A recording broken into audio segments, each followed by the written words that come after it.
I wish I knew how to quit you. Then why don't you? This is Codependent Content, a podcast where my partner and I discuss the TV shows, movies, and video games in which we've formed an unhealthy relationship. My name is Mattias, and my co-host is Shannon Riley. Join us each week as we try to make sense of the media we continually give our hearts against our better judgment, and commiserate with us as we struggle and fail to let go of the characters, stories, and worlds that we are entangled with. Because just when we think we're done with content, it draws us back in. You know what I learned this past week, Shannon? What did you learn this past week, Mattias? You really can't post Star Wars content on the internet. People get really excited. I've had one experience with this so far. So like I already knew this is true. Like recently on TikTok, I say recently, it's like a year ago, I made a TikTok about Darth Vader and how they ruined him in Rogue One. That's the gist of it. And well, people weren't so happy about that to the point where like apparently it got reported, and so now it's behind a like wall of like this is unsuitable content for minors or something or whatever. You have to like click to continue if you want to view it, which is absolutely there's not even a curse word. I don't believe like there's not like it's literally them showing lightsabers and me just saying like, hey, this doesn't work the way that I don't know what it's clear. You have no recourse when people do that. Like you can't say like, hey, review this TikTok. They didn't do that. They can't take it. Like it's just there. They apparently trust anyone that reports it. I don't know what it was. People were so mad. I put the same thing on YouTube Shorts. It is still my most viewed video of like ever. You still get comments on it, don't you? Yeah, and people just hate, and it's so much fun. It's so much fun to piss off people. If you're new to this podcast, if you're new to me, you're new to Shannon, you should know a few things about Star Wars. One, Rogue One ruined Darth Vader, as we said. That's his opinion. It's fan fiction. Should never have happened. Doesn't make any sense. Two, The Last Jedi is a superior movie of the sequel trilogies, and also is just a really good film. Also a Mattias original opinion. And three, all Star Wars is good Star Wars. Oh yeah, I hold that one. I hold that one in my heart. We're not pitting things against each other, but also The Rise of Skywalker was total shit. So I don't. I just like. There are a couple of comments, and I like people that really care about the franchises they care about. So I try to extend that grace for it. But some people, even with watching Ahsoka, are like, "Oh, it sounds like you didn't watch Rebels or Clone Wars. Like, what are you actively doing?" It's like, hey, I'm not against those things. I just haven't gotten around to it yet, and I'm excited that as you are exposed to more content, it encourages you to engage with more content. Like when we were watching Star Trek, Strange New Worlds, I know a lot more about Star Trek than you do. And I hope that it encourages you to want to maybe watch Lower Decks or like watch a Picard movie. So I think if we are creating media in existing fandoms and worlds that we already love, and that's speaking to people and bringing more people into the fandom, then it's doing its job. It is prolonging the longevity and the love and the excitement for a franchise. And like, that's how I think we need to be approaching it. And less gatekeepy, like, oh, you're not a real fan if you think highly of certain movies or like haven't seen every animated series. It's like, it's a big pool. We can all swim in it. Yeah. Listen, I can understand like certain criticisms people have. And again, like when I say like a very opinionated thing, like to me, it is like my opinion. You know, and I think the problem comes down to when you assume that like this opinion ruins your enjoyment of something or what, like all this, like it's just I don't see it the same way. You know, I see things when I'm like, man, people criticize The Last Jedi because of Luke Skywalker and how he was portrayed. I'm like, for one, like J.J. Abrams, like the movie before this, set up Luke Skywalker in this state, and a person had to like justify like why was Luke here, and I think they did a really good job. That character to me was very, very interesting and just a very like something that I could like latch onto and I could like learn something from, and was so much better than what I think people felt like they wanted. And I understand what you want, you know, because there are expanded universe things. We've seen Luke do things in the books and the comics that we never got to see him do in live action. And now we have Mark Hamill on screen. Like, why can't we see him do certain things? Why are we not seeing the like further adventures of Luke Skywalker? And it's understandable that like when you latch onto this idea of who he is, and then we come and be like, well, that's not the canon anymore, and that this is a different kind of Luke than you're used to seeing. That's the struggle of the movie in general. That's the theme of the movie. And to me, I like that, you know. I can understand where people want something else, but like I latch onto it and I love it, and I did get a lot of enjoyment out of that kind of thing. I understand you didn't, and I understand you get enjoyment out of like other things. I don't, if that's what you want, then like go for it. This gatekeeping that you say, like this idea that like to me, once Disney bought it, regardless of, I do enjoy Star Wars now. I think it's great that Disney bought it. I think that they can have a longevity. They can give us more stories. I like being in the world. That's fine. But also, I have to recognize that once Disney bought it, it is no longer in the main creator's hands. And once you take it out of the creator, the person who created this, their hands, there's always going to be a problem.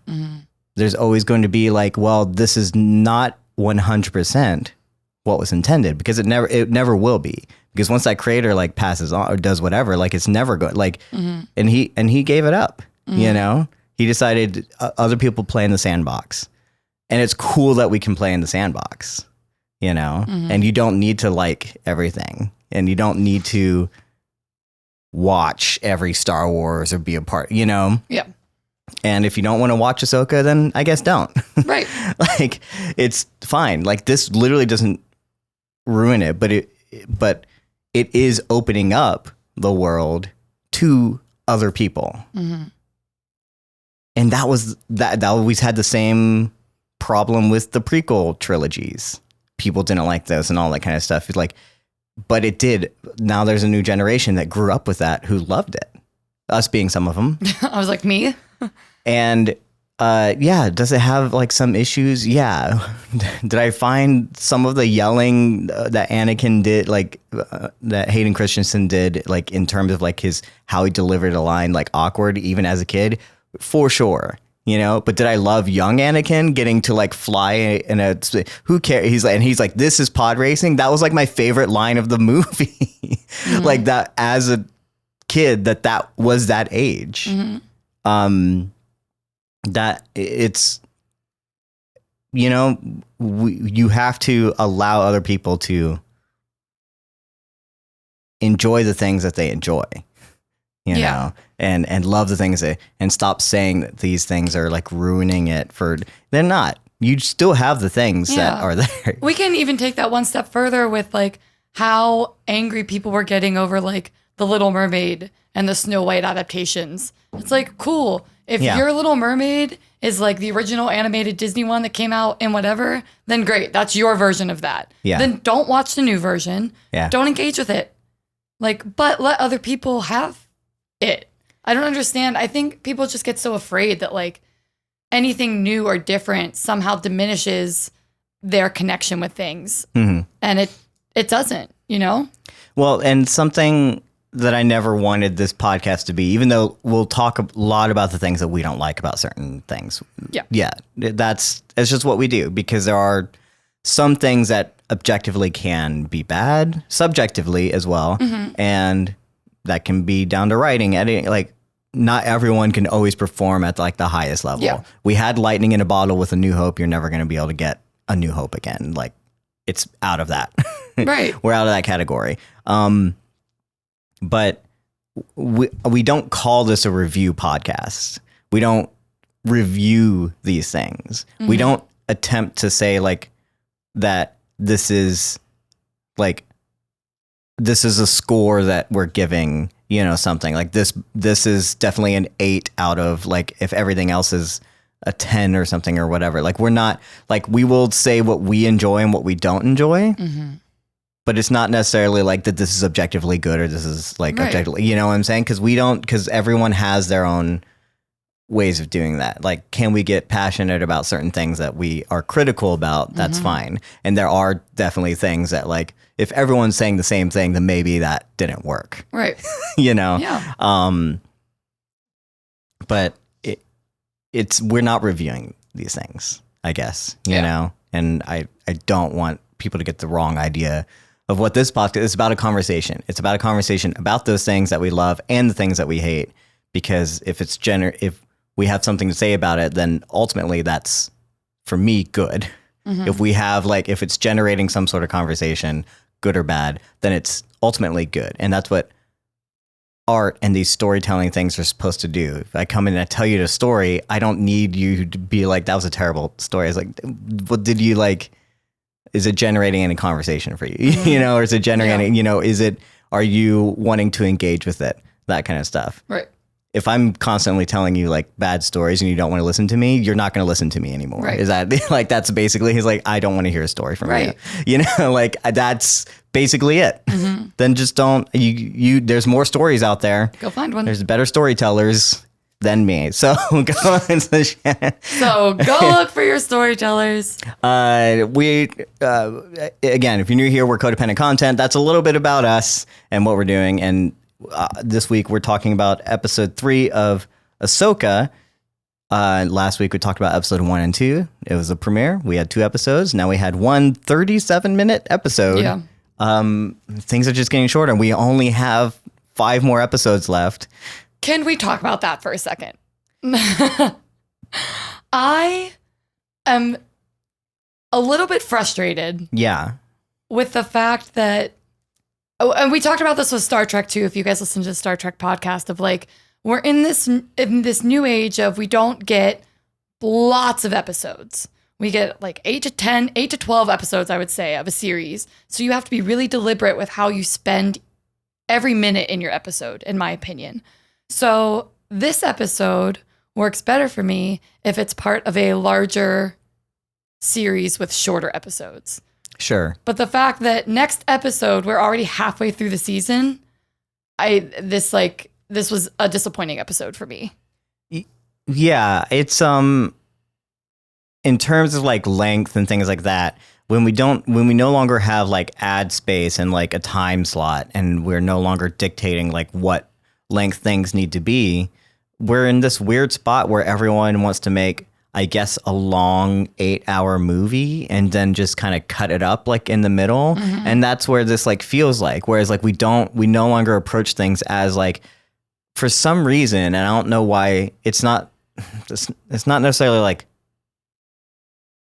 Disney or Lucasfilm. It's like even Marvel, because there's other platforms that kind of do this as well, but it's also like show specific. Yeah. It's not like every show. It's not like not every Star Wars show did it either.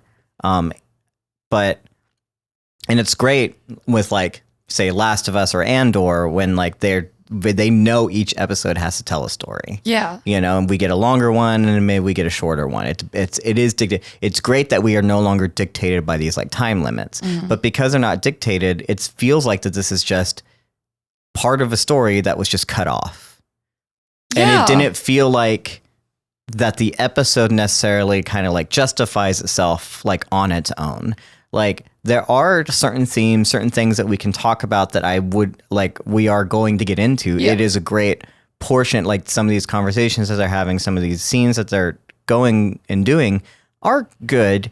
But then like, what would you describe as the ultimate arc of the episode, you know? Also, like how it ended on like not necessarily a cliffhanger. So you don't have an answer of like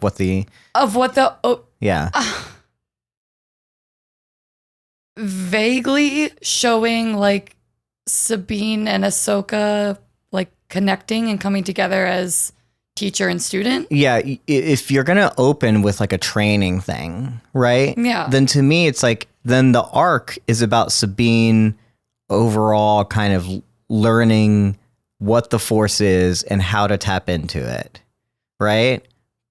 And yeah, is what I would think it is, because this is how it started. This is like the episode that you started me with, right?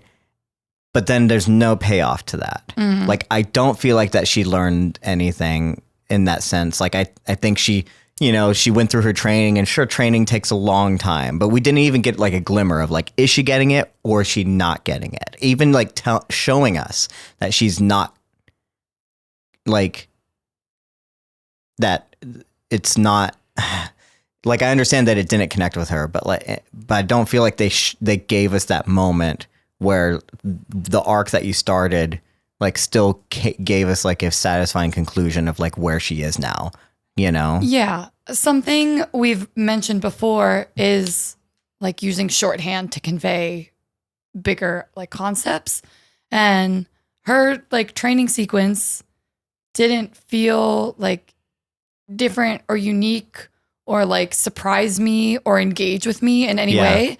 I was almost passively watching a lot of the beats in this episode because I didn't feel connected to the stakes. Man, you know what I'm thinking of now? Sorry. What? Go ahead. What would have been like just a great moment? What?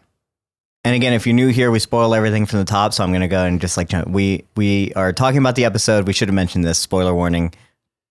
We do not hold back on spoilers. If you haven't seen the episode, you should leave, come back, right? So near the end, when like Ahsoka kind of is out on the ship and she destroys another ship and there's an explosion, and then Sabine looks really worried, right? Mm-hmm.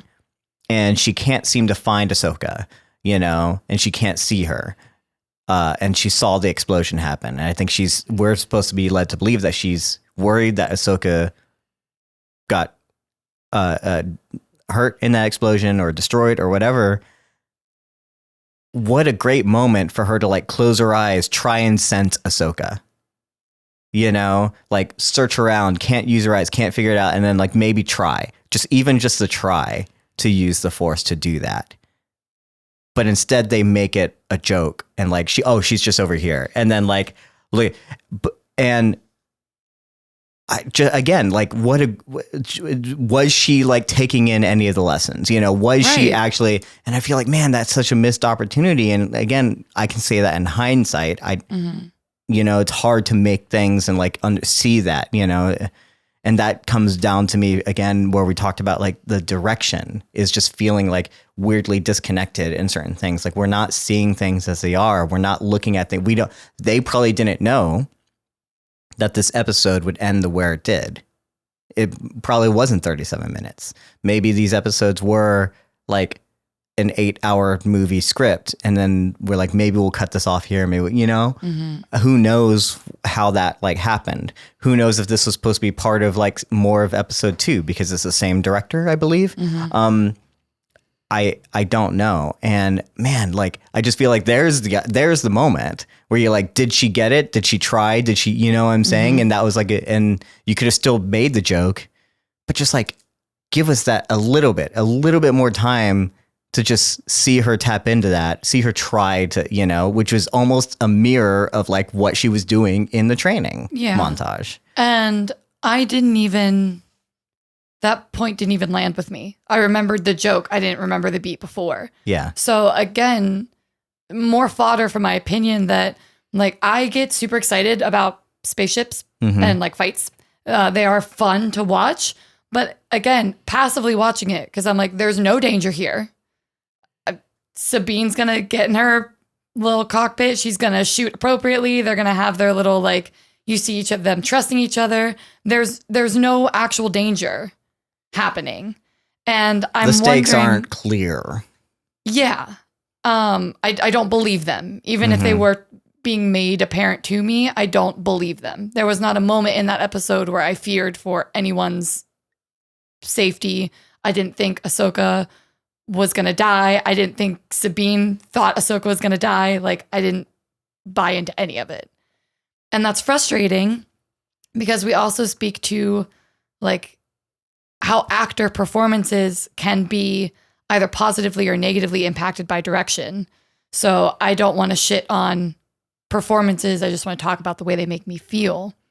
Where I think the actress who plays Sabine is like trying her best to find the through line of what feels like a disgruntled arc or like a disjointed arc to me. It's like she's trying to find the ways to make it happen, but ultimately it just doesn't feel as dimensional as it should be.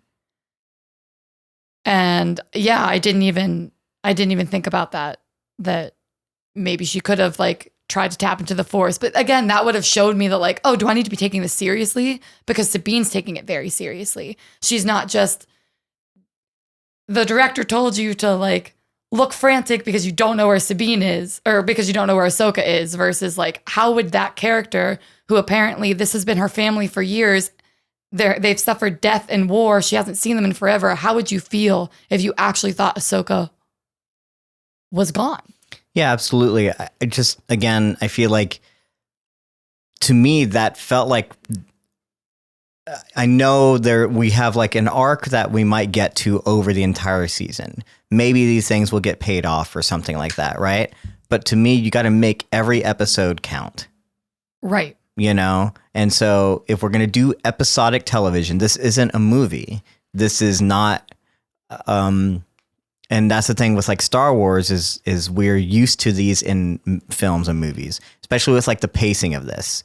There's something about this episode that it's like they want it to be A New Hope, you know?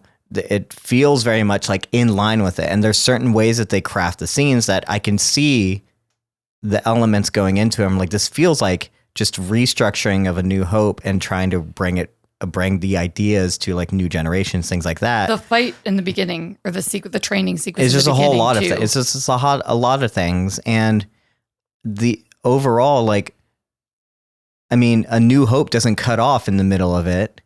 Mm-hmm. And then be like, hey, next week you see the other half of it, you know? Right. And I just think like that pacing can work, but it's not working here.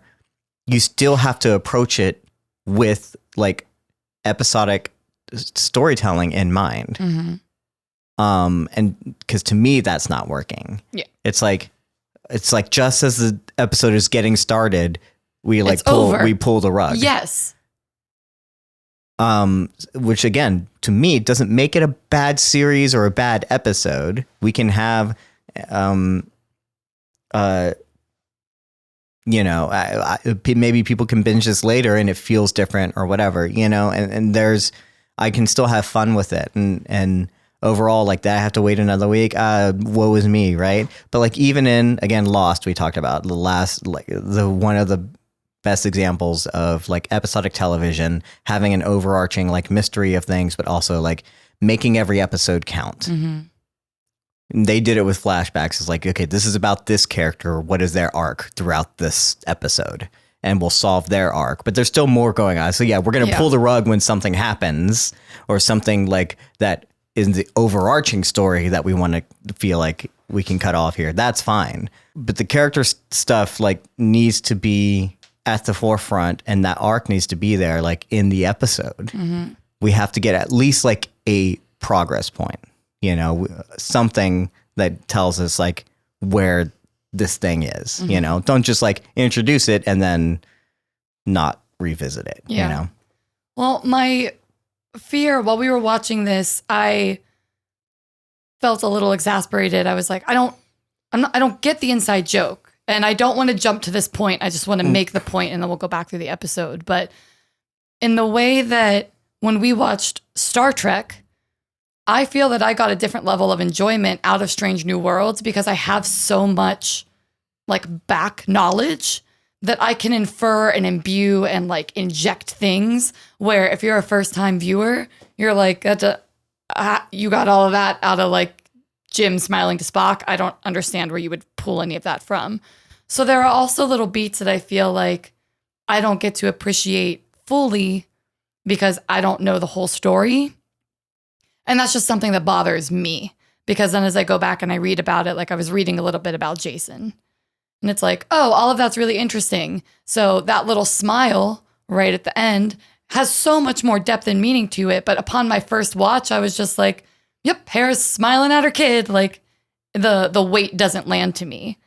So I think Ahsoka's doing a really good job at finding ways to be accessible for people who don't know her and don't know anything about what's going on with them. I still think it's a good show. I'm still very interested in it, but for the depth that I like to experience television, I'm missing chapters of information, which means that some of these things are just like going over my head, making me a passive viewer. And that's not how I like to watch like nerdy things. I like to kind of know everything. So that's just a personal point. But let's go back to talking about some of the training montage. Well, let's address a little bit of feedback because I forgot to do that. Oh, sure. Last week we did a TikTok, and then I also talked about, I felt bad about it. I don't think anyone else really caught it because that one didn't gain any traction. But I was talking about Baylan and where his kind of loyalty lies and like what his deal is. And I do want to say that like I feel like other people got the same thing, but there's something really but the thing I glossed over, the thing I said was like, oh, they don't want what normal dark side users want, which would be power and like to rule the universe or whatever. But I totally completely glossed over the fact that like he did say they want ultimate power. Sure. Like what's in it for us? Power greater than anything you could have ever imagined or whatever, he says. And for some reason I latched more onto the new beginning thing. And I missed the power. I don't know what was going on with me where I just didn't hear it, or I wasn't like, I didn't think that's what he said, or I just wanted him to not just be like a bad guy that I just want power, So they are clearly bad guys that want power. So that is like clear. But we got this comment from someone on our YouTube channel, Kevin Kelly, and should mention, if you ever have a comment, ever have a question, ever have anything you want to say, you can go to our YouTube channel and you can even time code your comments if there's something specific you want to talk about, or just throw out your comments, whatever. That's one of the best ways to give us, interact with us and exchange with us, and hopefully create a new conversation. But you can also email us at codependentcontent@gmail.com. And he talks about this in terms of, they talk about this. I really don't know what their pronouns are. I shouldn't have assumed. I'm sorry about that. But they say, regarding Dark Jedi, Baylan and Shin are very interesting characters, as Baylan is a survivor of Order 66 and seems to have become a Dark Jedi, but he doesn't seem completely malicious despite his actions, unlike the Sith. Baylan also seems to respect the Jedi and the Order that he once belonged to, which is a first for any fallen Jedi since the Purge. That alone makes Baylan intriguing. Shin also seems to be a bastardized version of the Padawan, hence the braid. It seems like she was born after the Jedi Purge and was raised by Baylan. I'm assuming that they have more of a father-daughter relationship. She also seems unhinged and about to snap, but is holding it back just barely. Deadass. I am curious if she will snap at some point. The lightsaber colors are an indication to their status. They have more of a blood orange color for their blades, while the Sith have a much deeper red color. Take a closer look at the Inquisitor's blade and compare it to Baylan's and Shin's, and you'll notice the difference. That is something that we failed to like mention. For me, it's like the conversation has already happened when the trailer came out. I didn't feel like we got any new information there. But yeah, their lightsabers are orange, and lightsaber colors usually mean a lot of different things for different people. Of like all the things, like Mace Windu had a purple lightsaber just because Samuel L. Jackson wanted purple, but it doesn't really mean anything, right? People will say like it means something, but it's just because he wanted it purple, right? But these blue and other colors are coming in, green and everything. They're instilled in from the kyber crystals that they make. This is lore stuff. And then red lightsabers happen, and they're usually dark side sabers. And this is, again, red was just evil when Star Wars came out. There was no kyber crystal talk or whatever. But eventually the lore became that the reason Sith and dark side people have red lightsabers is because they essentially bleed the crystals. Those crystals have kind of a force about them. It's not like a soul or anything, but in essence, when they're forging their lightsaber, the way that they have to imbue it with dark energy or whatever it is, it essentially bleeds to give the color red. That's as far as I understand it. I could be bastardizing it or whatever. So it is interesting that these, they are not fully red here. And there could be multiple reasons for that, just creatively. But it could also be a lore reason. In essence, like, is it because they are not quite dark? You know, it is more of a blood orange, but not like, or these like older lightsabers that had a different color and then it became like they didn't quite cross over, you know, are they still holding on to something of the past? So I do find that very, very interesting. And I do, again, bring that comment up because it seems like other people got the idea that we were getting from these people that, you know, these are not just the same old dark force users that we've seen before. Do you think there is kind of a more paternal instinct with Baylan in this relationship? Or do you think it just feels like a master Padawan kind of thing? I feel that there's more of a paternal instinct because I just forced Mattias to listen to me talk to this before we started the podcast, but because my headcanon is that Shin is somehow connected to the Dathomir witches and surviving the massacre on that planet somehow, either if it means like her mother was off planet and then so was she, or that she was somehow ushered off planet and then that's how she met Baylan. As far as I understand it, the massacre would have happened way before she was born. I think it happened during the Clone Wars, which would have been at this point 40, 50 years ago. And that's important because at this point in the timeline, we only know, when we haven't spent much time with them, but like we only know of 4 surviving witches from that massacre. And one of them we just discovered was Lady Morgan. So I don't want to go too far crazy and be like, is Morgan her secret mother? Is she like a half daughter of Thrawn? Because I don't know any of that lore. Like, I don't really want to go that far, but there might be a disconnect there. She has the like look and the vibe of a Dathomir witch with the extremely pale hair and the pale features and like the kind of intense, crazy eyes. Those are usually features given to Dathomir witches. And again, with her like stark blonde hair with that little braid, I feel like that shows that she was brought up with her like witchiness anyway, if that isn't even is a part of her. So yeah, I think there might be some sort of secret, like Baylan saved her or took her under his wing because of something else that has to do with the witches. Yes, I think he's a paternal figure. Sure, I don't know how that was about that, but okay. I don't know where this is like coming from. So I guess I would love to hear from like other people if they feel like they're getting the same vibe or thought process. If they can like email us and let us know, do you think like she's Dathomir witch? I don't know what that would mean. Like that doesn't mean anything to me. Like it wouldn't. In terms of the story, like it wouldn't make sense that she has that connection in terms of like what it seems like they're seeding. I feel like that would be superfluous and like non-essential to just reveal that. Mm-hmm. So I don't even know if it's worth just like if you're into theorizing, I'm not a theorizing kind of person. So it doesn't make any sense to even like think about that. Sure. So, but if other people are getting that, I guess, then I'm curious if that's something that actually is being seeded that I'm not seeing, because I don't know what that we're hinting at that at all, but apparently I'm missing something.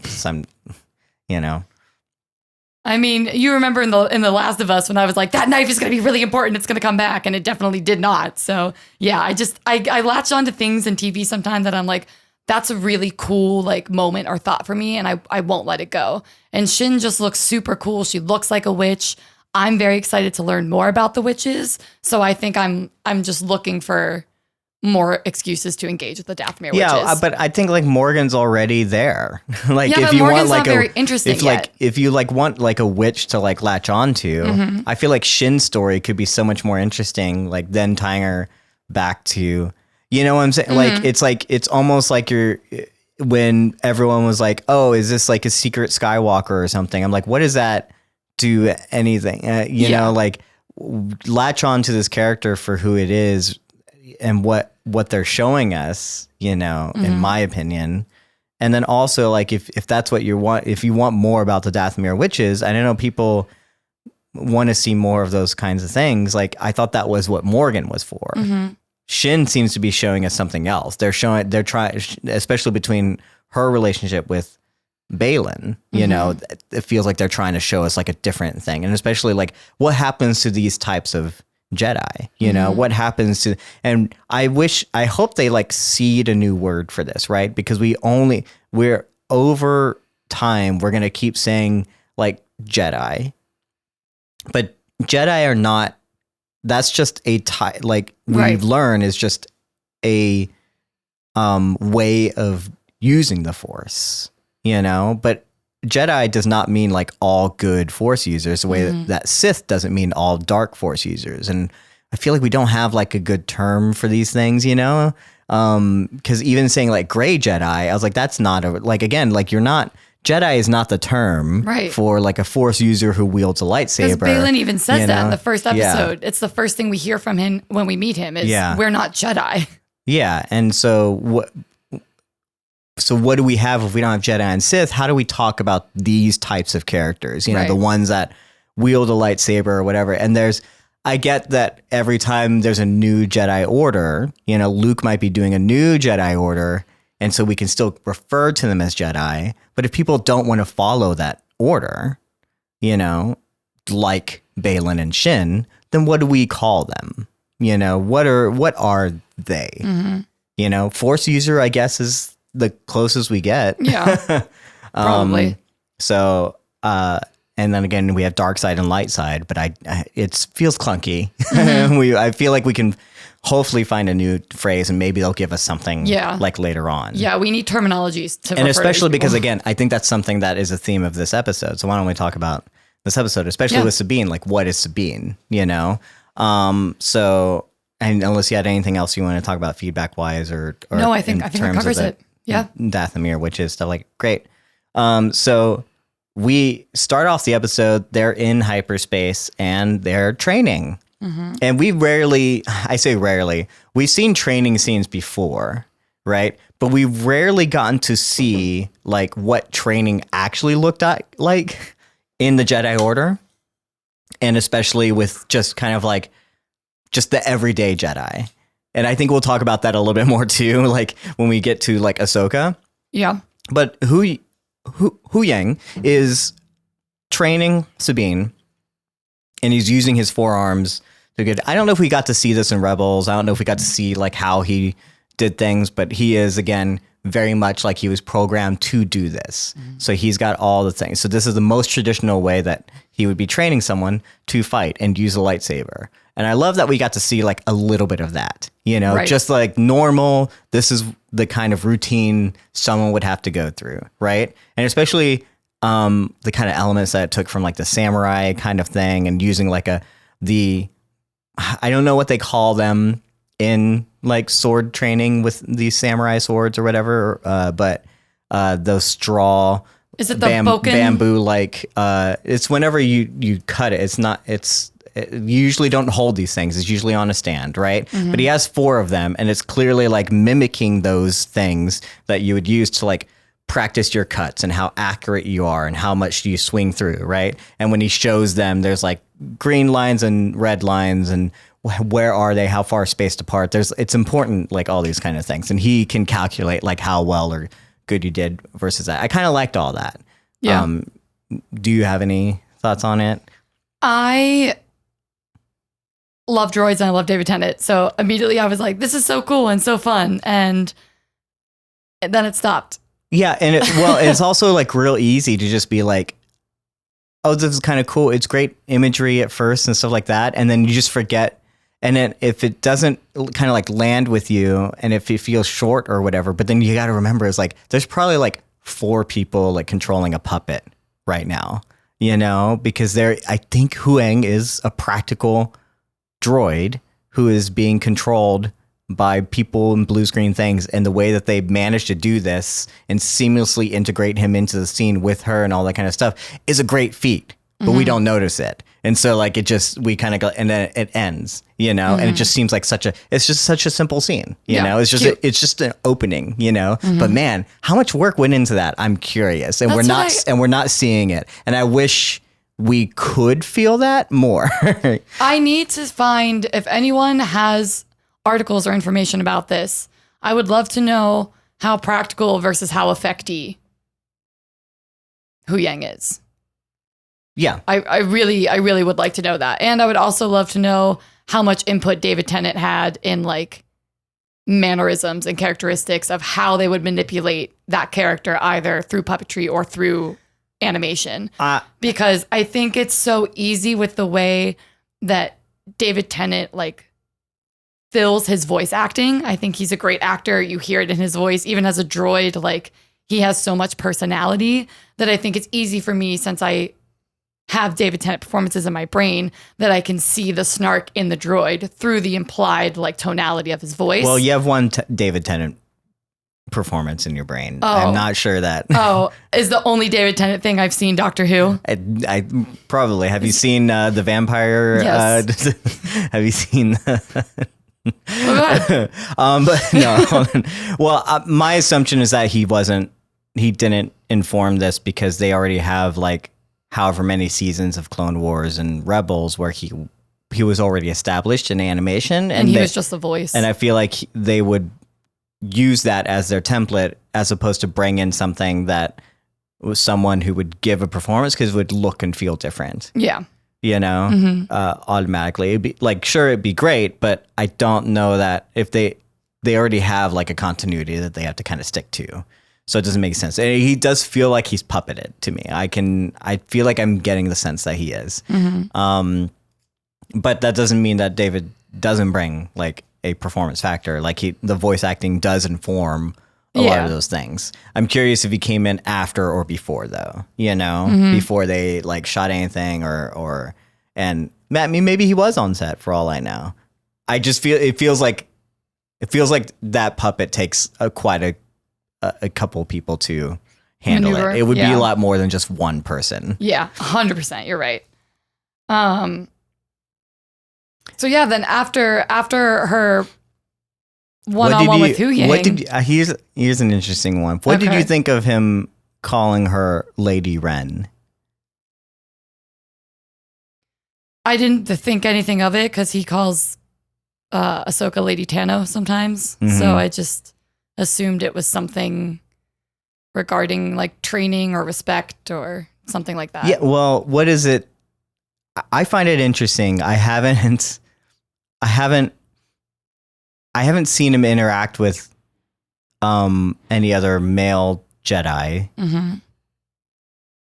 And I'm curious. I'm like, okay, it seems like formal and polite, but then what is the male version of that? One, and then also like have we not gone beyond like we understand there's multiple species in Star Wars and a lot of them are going to become Jedi. Is this thing only programmed to see lords and ladies? Two genders? Is it supposed to be lord and lady, or is it like supposed master? to be?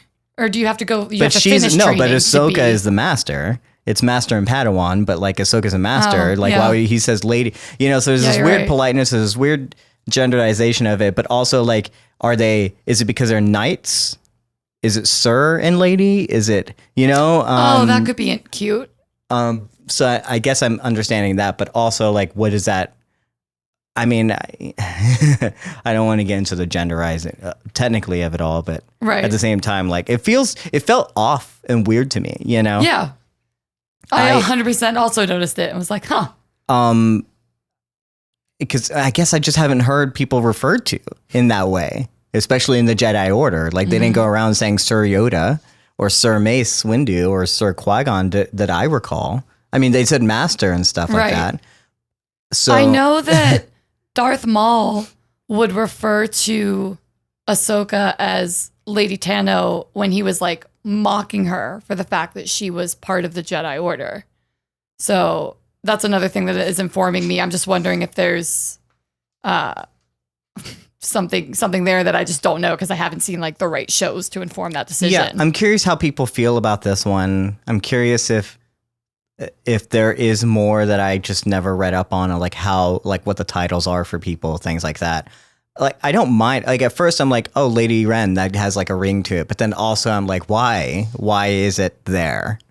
And I'm like, don't we have like a story group that's like is supposed to analyze every single line about things? And also, like, is that's not a we don't call Lady Bo-Katan, like that's not a Mandalorian thing. It's definitely not a Mandalorian okay. thing. And I feel like Bo-Katan would fucking shoot you if she would chop your head off. You go down. She'd be like, "Yeet, you're dead." So I don't. It's definitely not a Mandalorian thing. So and right. the whole point of being behind the helmet, and besides the boob armor, is that you don't know like who's behind the helmet, right? God damn it! But they do have the. Oh yeah, well we got that boob outline, but don't call me Lady Bo-Katan. But you can see my titties through my armor. Okay, but we said we've seen training like this before. And especially when Ahsoka starts getting involved, and she says, "What about Katochi or whatever?" I don't know. And he's like, "Oh no, she's not ready for that." No. I do kind of love like his snarky comments, like where she's like, "Well, I feel like this would matter to like fighting in the Force," and she's like, "No, it doesn't matter." And Hu Yang says like, "No, I agree," like or whatever. Like, no, it does matter. Like, it definitely matters. I kind of love that. Yeah. That is fun moments. But then we get this again. This is feeling like, okay, we're clearly, this is not even trying to be subtle about it. We're clearly aping A New Hope here. You know, this is either a homage or whatever. And it's also, we haven't had, again, training in a while, in a sense, since like, I mean, I'm trying to think of like what we got in Rebels or anything, but we haven't had like someone master and Padawan. So it is great to have this in the last time, but it's very reminiscent of like Obi-Wan first training Luke, to the point where she's like, well, I can't see with this helmet. How am I supposed to fight? Which is almost word for word. I'm sure I can quote it. He's like, well, with the blast shield, how can I see? And she says, don't use your eyes. Don't rely on that. So yeah, this is something that we've clearly seen before. Mm-hmm. It's very, very similar.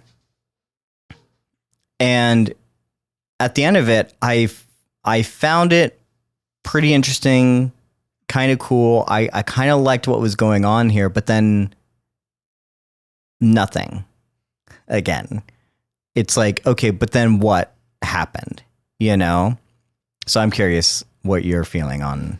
I like the concept because you're right. I do remember Luke training. Yeah. I'm also thinking of that little like murder ball and watching him do really poorly and then excel as like time passes. Yeah. But so yeah, I like the concept of what it would feel like to take a sense away and really have to just feel what's coming around you. But the physicality like took me out of it.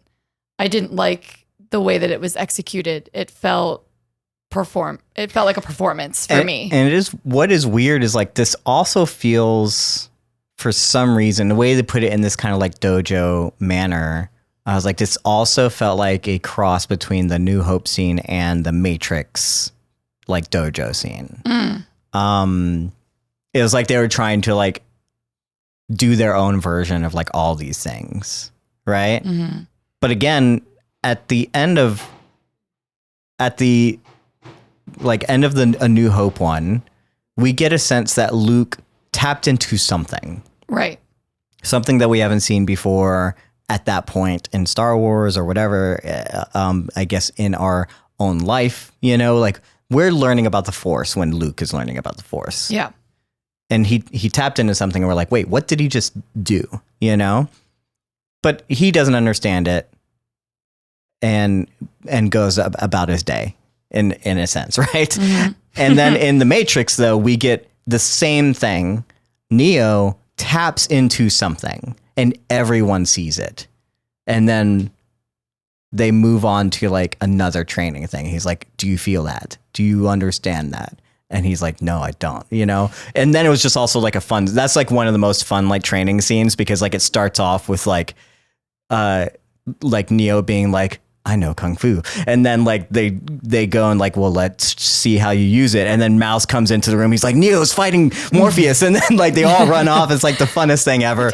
We made a joke in the corridor office where like like apparently people have had this like running joke where they would like enter a room and just say Neo's fighting Morpheus and get people to exit the room. And when we're in corridor, we do like a lot of Smash Brothers things. And I had a joke with like Griffin where like, oh, that's how we should like initiate like combat. It's like Neo's fighting Morpheus and then just run off is like so much fun.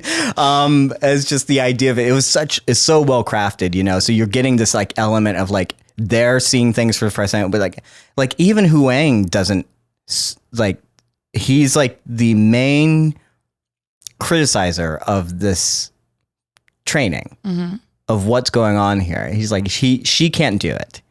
Of course, he's not a Force user, so I don't know what he knows about the Force, you know, but so why should he be criticized, and like how would he measure that or whatever, right? But at the end of the day, like he is critical of it, doesn't think it's going to work and stuff like that, but we don't even get like a sense that he perks up, you know? We never get this idea that like they tapped into something that we didn't, you know what I'm saying? I do, and upon thinking of what I just said and what you just said, that her reactions felt forced. I feel like maybe that's intentional.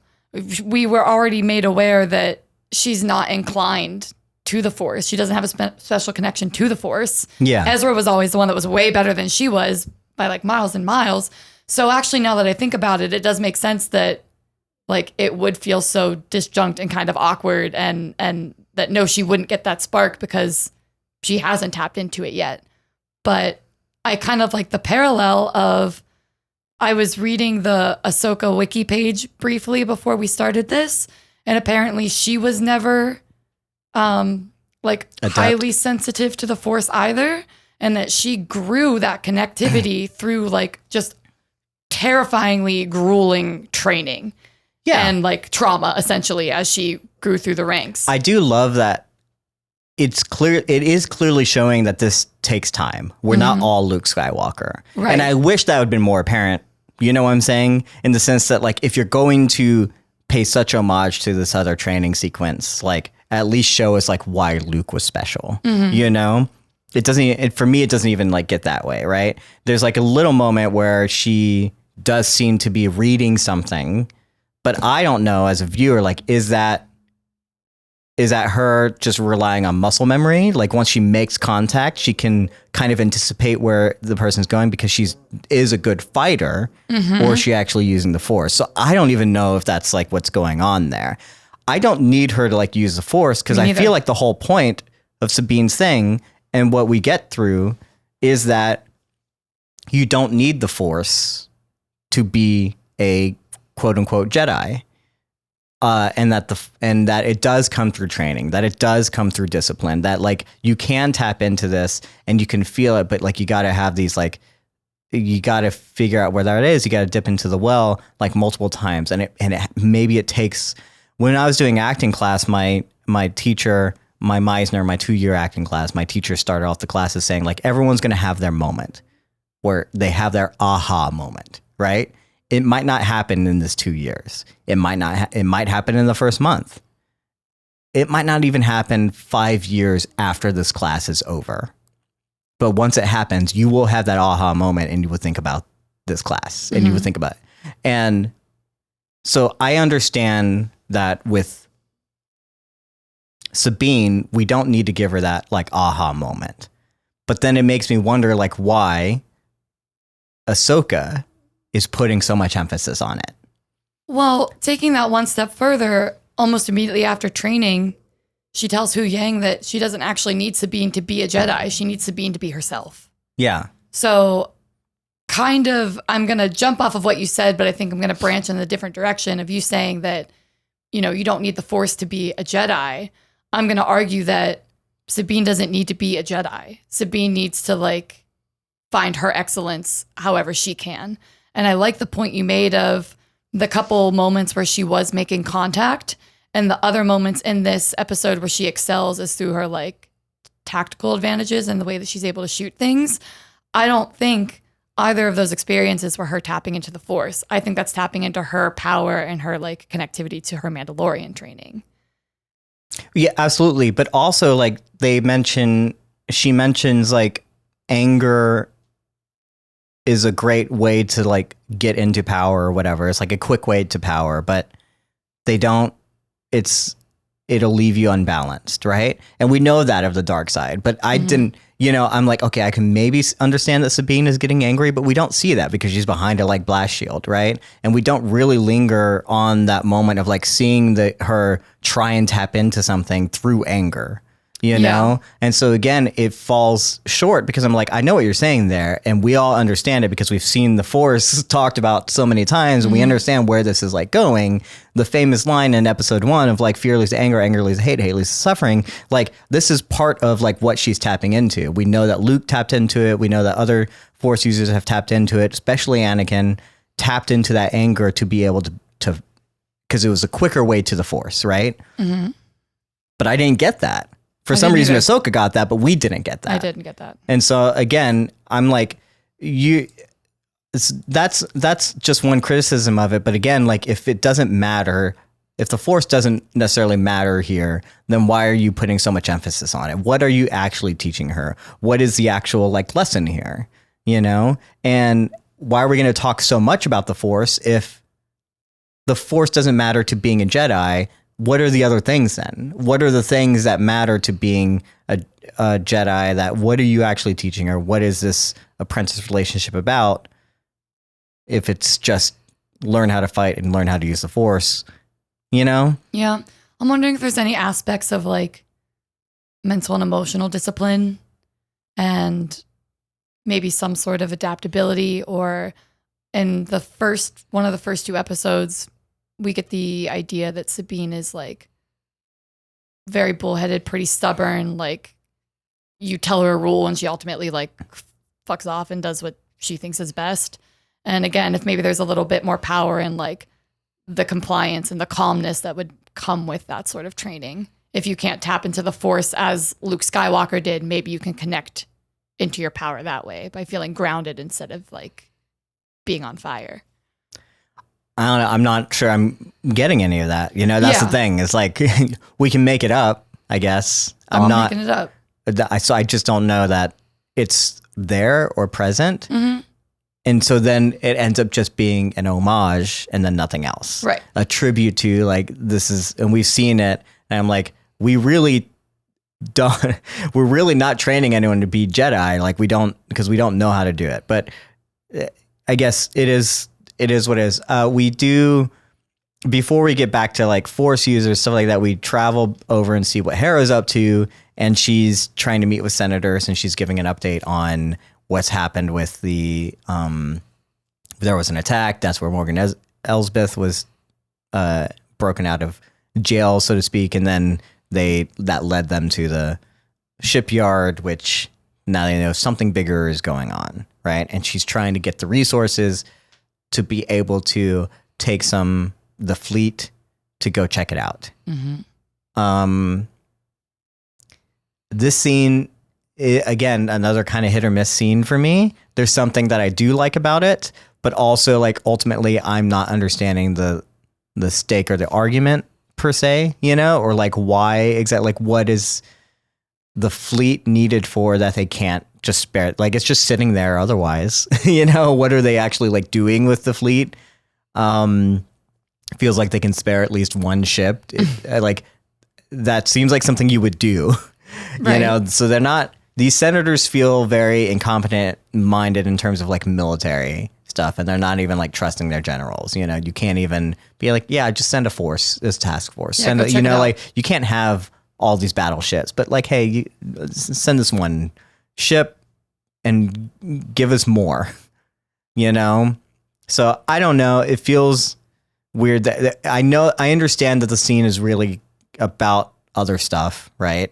We're getting Mon Mothma and understanding what she's struggling with in terms of like building a new republic at this point, you know, and how Hera is clearly feeling like she's coming from a situation where she understands and she knows war, and no one wants war anymore. And, you know, we talk a lot about veterans and soldiers and stuff like in this podcast because I am a veteran.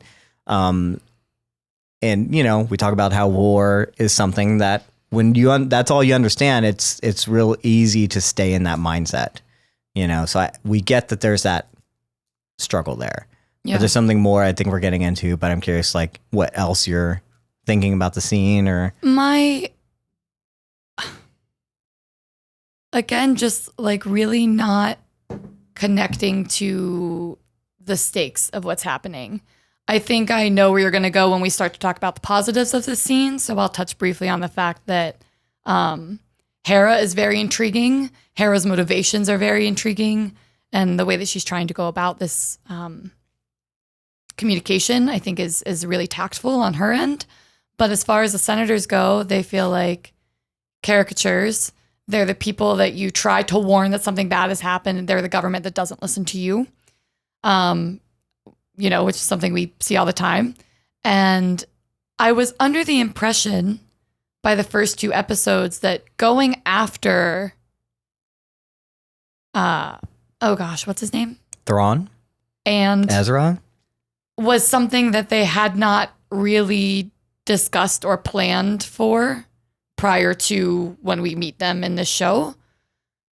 But how did that random senator know, like, oh, you're gonna, like, you've been wanting to go see Ezra, you're trying to use our resources to, like, go find your friend. It's like, how would you know that? Yeah, and this is, again, where we don't have the relationship. If we haven't been a part of Rebels, we don't really understand Hera's relationship with Ezra.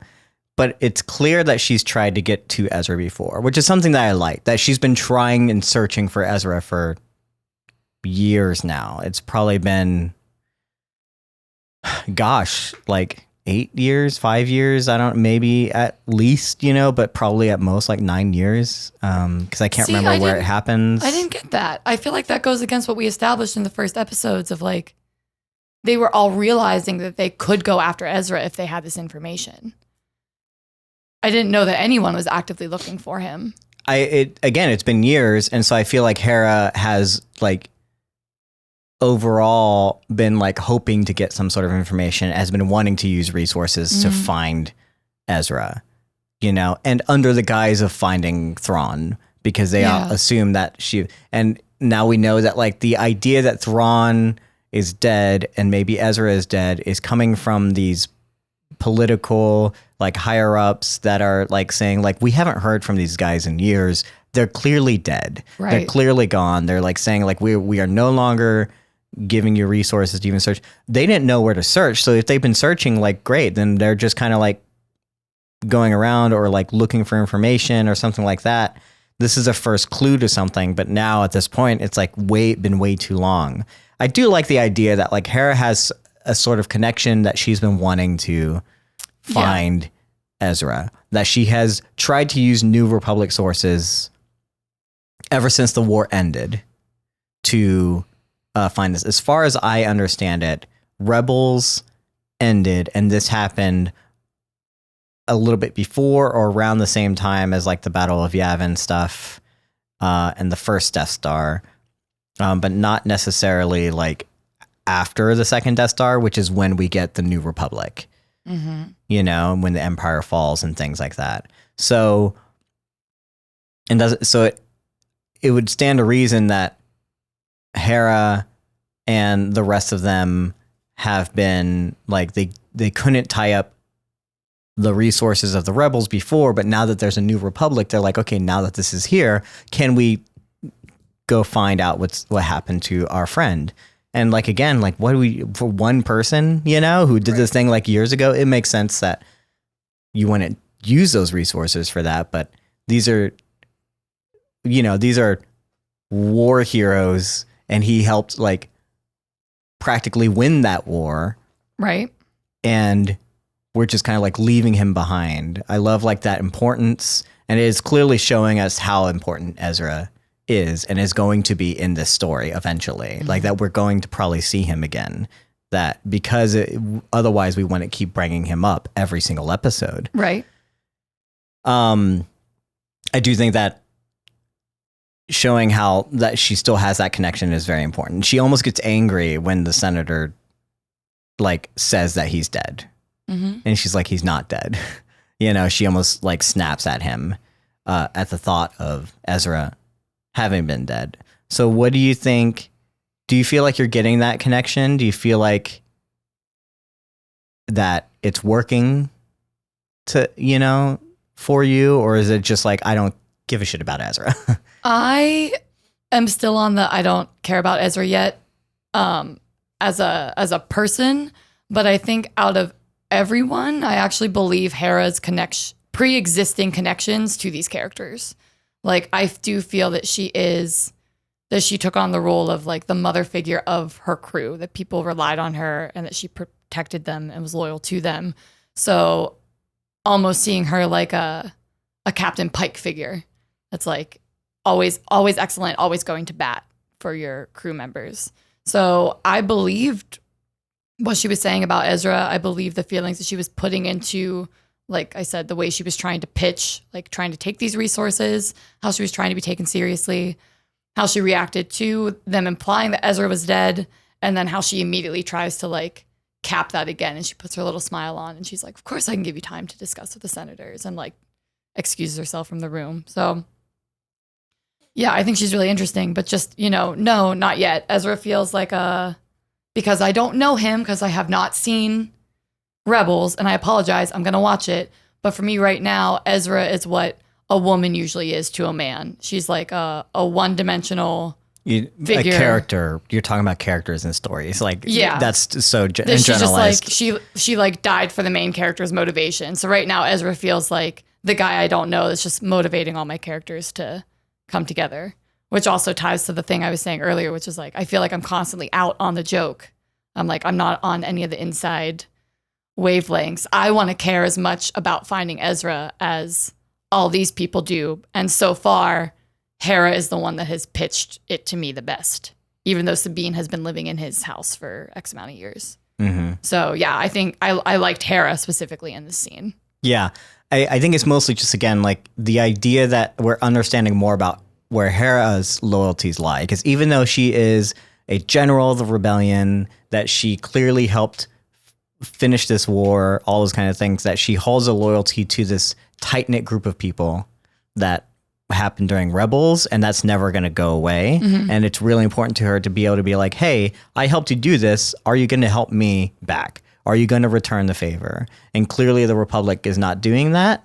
And we know that like the Republic is having trouble. We've seen it in Mandalorian. We've seen it like here, where like the Republic doesn't know what it's doing. And this is the kind of incompetency that leads to the First Order coming back kind of situation. And I mean, it's also a clear like lead up. I think this scene mostly more than anything is going to connect us to what eventually is going to come with the movie that Dave Filoni is supposed to make, which is supposed to be the culmination of all of these shows coming together to finally like do. And I feel like it's going to be Thrawn. It's like we reveal the threat of Thrawn, and then we're going to have these movies or a couple of movies or whatever that is literally like Star Wars, like again, but Thrawn is the enemy and not like the Empire or whatever. You know what I'm saying? Like, and so I feel like that's what this is supposed to be, is like, how do we get there? It's because of this weird incompetency and stuff. It feels, again, very shorthandy, very like generalized, very, what should I say? Like on the nose kind of like dialogue and stuff and whatever. So it doesn't work for me on that level, but at least we get an idea of like how important Ezra is going to be and like where Hera, like what she really cares about, I wish it was more, I wish it was done a little bit better, but it's kind of there, you know? Yeah. But I also don't think that this scene is going to have any real impact on now. It's supposed to be about what happens much, much later. Right. You know? But we do get a little scene. Finally, we reveal Jacen. Jacen was born shortly after the events of Rebels. And this is the son of Hera and Kanan. Kanan, we haven't seen. Kanan is a Rebels character who was one of the surviving Jedi of Order 66 and was the one that eventually trained Ezra. It can be mistaken, I think, a lot that like Ahsoka was the one that trained Ezra for some reason, because we have not talked about Kanan or looked into him like all that much, but it is him that trained Ezra. And I'm going to pause you right there because I thought he died before Jacen was born. He did.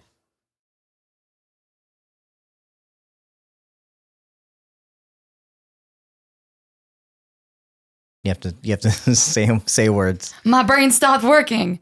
So Kanan trained Ezra. How old is Ezra? Ezra's young, right? Ezra's the person that is gone with Thrawn. Right. I'm not conflating him with Jacen. Okay. I'm just wondering how old Ezra is. I don't know why that didn't make sense to me. He was like, he was like maybe 14 or 16 whenever he was found, or maybe 18 or something. He's like in that age of like, I'm a Luke Skywalker kind of character. Yeah. So he trained Ezra and died before his son was born. Correct. Okay. Just trying to get my death dates in order here. My brain's still working. he was like in almost the entirety of the series Rebels. Okay. So he's like had a relationship with all these people. I believe including Ahsoka to a certain extent. But he was, as we know it, like one of the few remaining Jedi who was like trained in the Jedi Order. So he trained Ezra. And I don't know the implications of that necessarily, but we don't have that connection. And we again, as you said, you don't know that because you haven't seen Rebels, and we wouldn't know that. And it's like, so when this kid is like, oh, I want to be a Jedi, it's not clear like that he is a descendant of a Jedi, of a pretty powerful Jedi to a certain extent, you know? And that it would stand to reason that he should be training under something, you know? Does he have a Force sensitivity? Has he like shown any aptitude for the Force or Jedi training, right? We haven't seen that because we've only seen him twice now. Once when he was basically like a baby and Hera was going off, and that was the conclusion of Rebels. And now here, we don't know the story of him. We haven't gotten to see it. And I feel like it's weird how like now he looks like what, 12, 13? Yeah. And which makes sense in terms of general timeline, probably like 10, I guess, if he was born like right Battle of Yavin. And so this is 10 years after the Battle of Yavin. So maybe he's like around that time. If it was before Battle of Yavin that he was born, then makes sense. This is kind of, you know, so like we know that Ahsoka has not taken on a Padawan. Did Hera ever ask her? I'm curious, right? Right. Does she not want him to be Jedi trained, you know? Because a Jedi Order doesn't exist, do they not even think about it, right? Now that there's a new Jedi Order that Luke is building, is he looking for young Padawans, you know? Did they ever consider him going to train under Luke? We know Ahsoka knows that Luke is out there. Right. Everyone knows that Luke is out there. Right. So it'd stand to reason that maybe she had this question or understanding. So when he says like, I want to be a Jedi, it's not just because he's like a kid who like loved the Jedi as a fan or whatever. It's like his father was a Jedi. It would be important to him. So why does Hera hold him back from that? Like I wish we got more of that, and we don't really dive into it at all, and maybe we'll dive into it later, but it feels like we're just going to get this little cameo out of the way and then maybe not come back to it. And I feel like, man, this is like, Ahsoka could be training both of them, you know, in it, like Sabine and Jacen. Right. But, you know, she doesn't. I guess she has her reasons. She barely is training Sabine now, you know, and she didn't want to train Grogu either.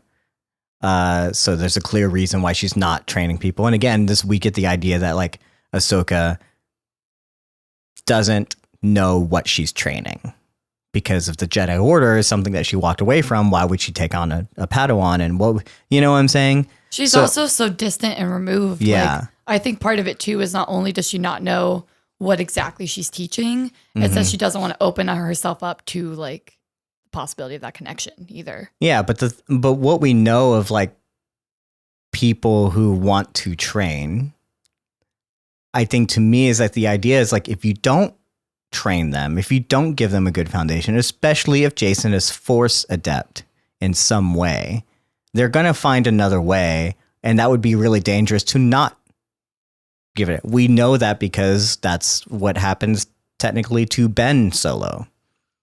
And I will say that it's not, now the name Jacen is interesting because it is from the expanded universe. Jacen is, I think, only an homage to Jacen Solo. Jacen being one of the twins of Solo, of Han and Leia. Went on to be a dark Sith Darth Caedus. And I think it's just an homage to the expanded universe that this character is named Jacen. I don't think it means that he's going to follow the same footsteps or whatever, right? I do think that it is not, I guess, unheard of that when we see someone who might be Force adept and you don't nurture that to a certain extent, they will find another way and it becomes potentially dangerous, as we saw with those kinds of characters, as we saw with the original Jacen Solo, as we saw with Ben Solo, and other characters like that, you know? Is he too old to train at this point in that sense? You know, is it better to leave it non-explored as Yoda would have done with Anakin? You know, if you don't have someone like continually bringing that out, then like it eventually just kind of dissipates. No one ever like taps into it or whatever.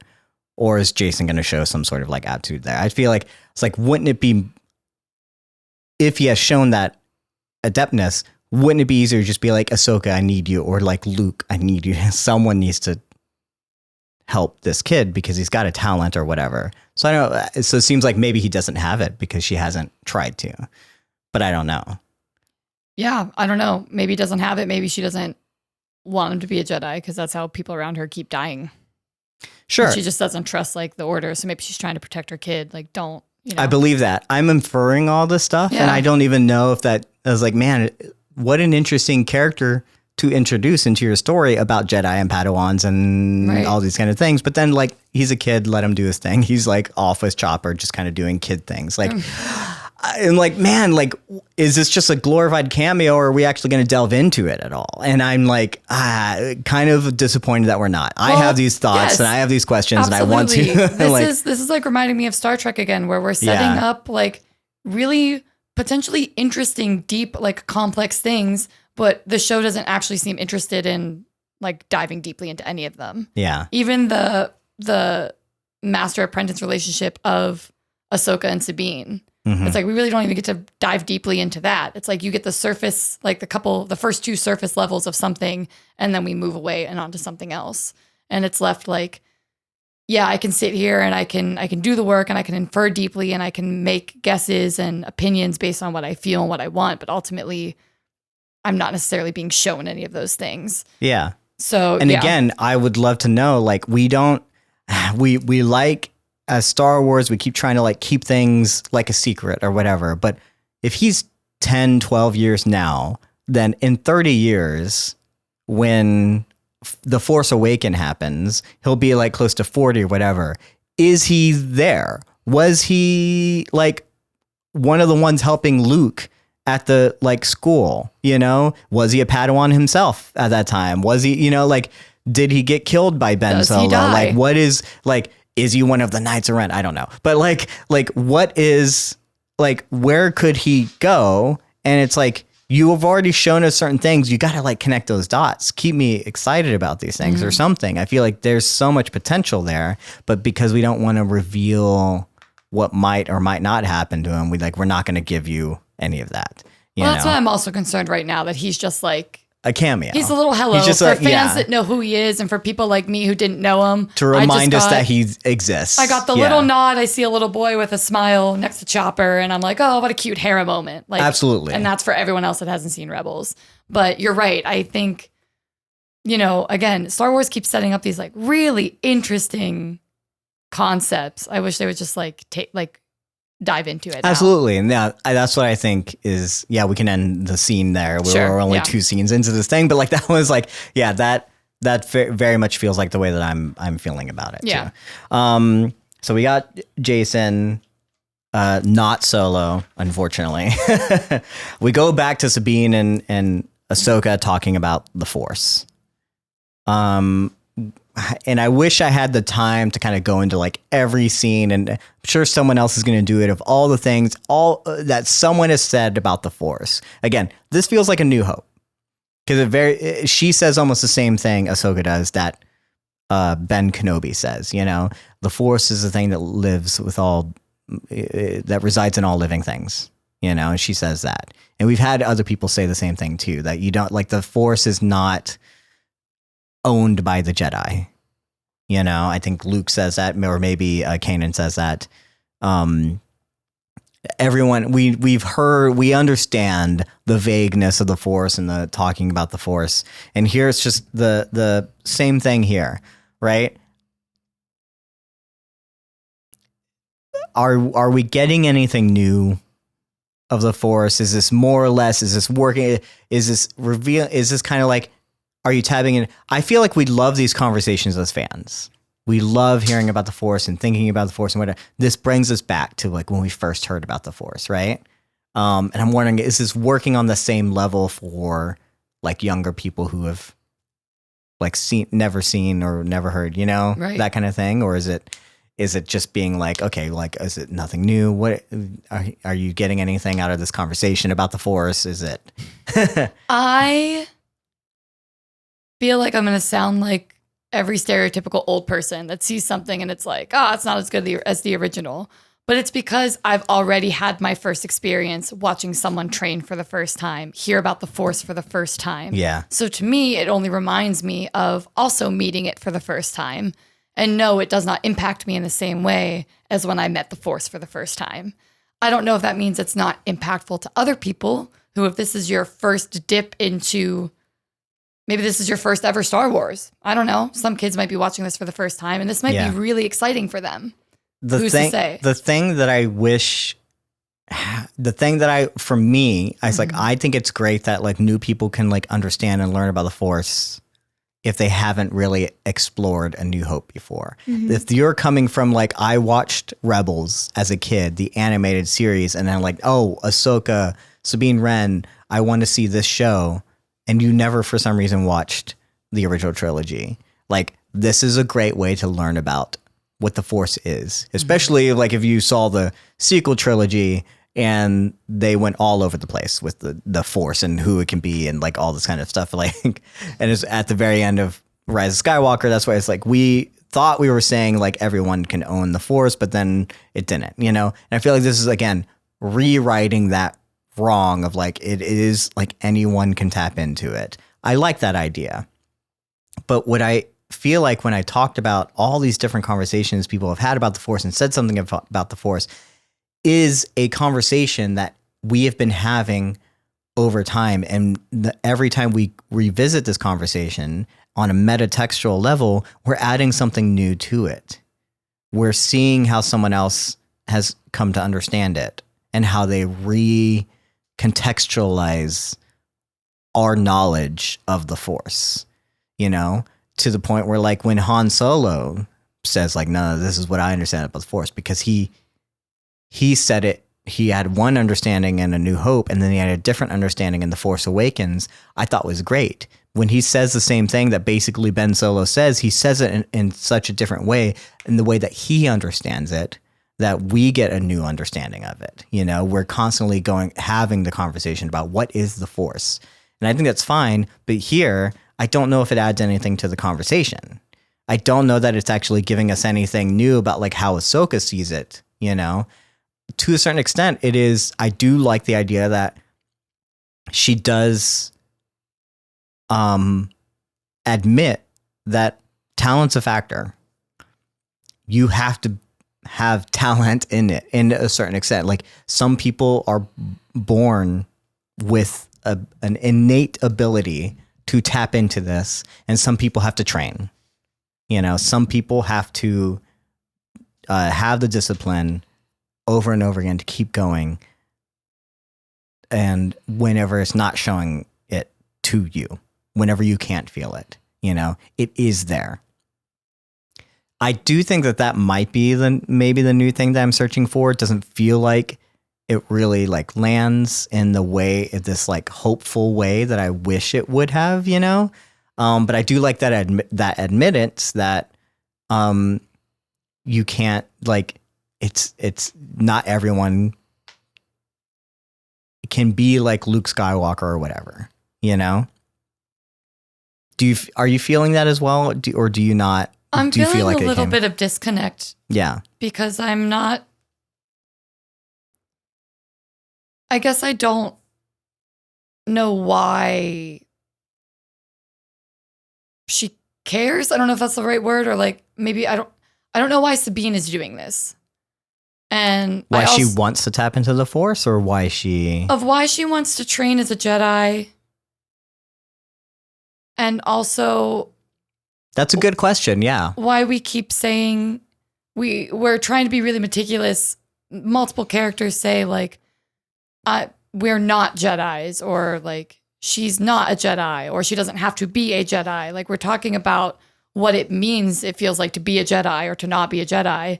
But I'm just not understanding the weight of why Sabine is having that conversation. Well, no, and in the same thing that I said earlier with like Ahsoka, she keeps putting so much emphasis on the Force in the earlier scene in here. Right. And it's like, yes, like you say one thing and we're saying like it doesn't, you don't need it, but also we're putting emphasis on it. Mm-hmm. And also you challenge her. She does a clear thing, which I know you understand, where she's like, well, not everyone can handle the discipline it takes to like do this. And so, and she says it in such a way where she's like, obviously subtly, but read between the lines, she's challenging this idea that like, oh, like, well, Sabine, you can't do it. You know what I'm saying?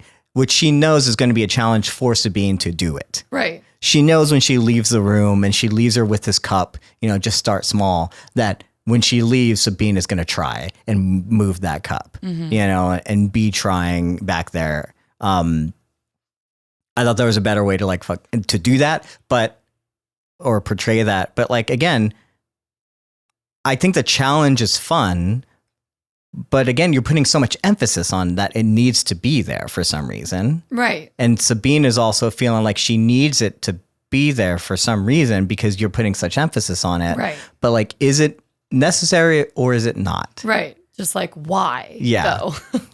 Though? So yeah, I can enjoy different things about it and still just be like, I'm not seeing the thread of why it's so important. So it's harder for me to, again, buy into the stakes of why these things matter to these characters.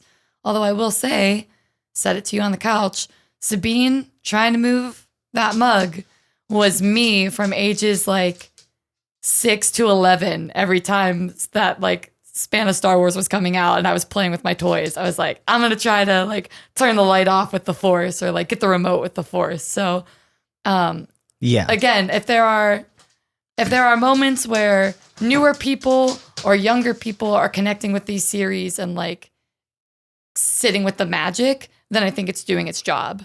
I think I need some clarity on the stakes and why these things are important, because I'm not. It's making it difficult for me to buy into these scenes and like put weight on them when I don't understand why she's doing it in the first place. I feel like I wish these characters would ask the questions themselves, you know? Yeah, like out loud with me. is it important to me? Do you need me to like, it's more, she's like, well, I can't feel it. It's like, well, why is it so important to you, Ahsoka, that like I feel this? Right. Does Why it do you have to keep do with trying Ezra? Yeah. Is it because Ezra was a Force user and she's so connected to him that she also wants to like try to do that?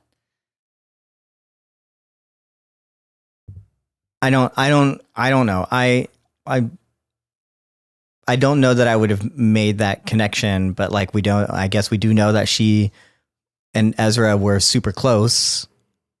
To the fact that they like kind of came up together in this Force user way, and she's not as adept in it as Ezra is. I don't know. That's not really where I was kind of going with that. But I guess like, yeah, do other people have any insight on whether or not it has something to do with it? I don't know. But like, it would be great if they could pick a lane, like either it matters or it doesn't matter. And like, why does it matter to Ahsoka so much? Why does it matter to Sabine so much? And would it be great if they could like have this kind of actual conversation? If they could add to the conversation of the questions, you know, instead of just kind of present it to us in some, you know, woo-woo kind of way of like, here's the Force and like, here's us talking about the Force again. And here's us saying like the thing that like to again, give you the idea that like, hey, you can also do it too. It just takes a little bit of discipline and not everyone can tap into it like right away. That's fine. But like, you're not telling us what, like, you're also telling us it's not important. So I wish you would like, we could understand like, is Sabine actually going to be a Jedi?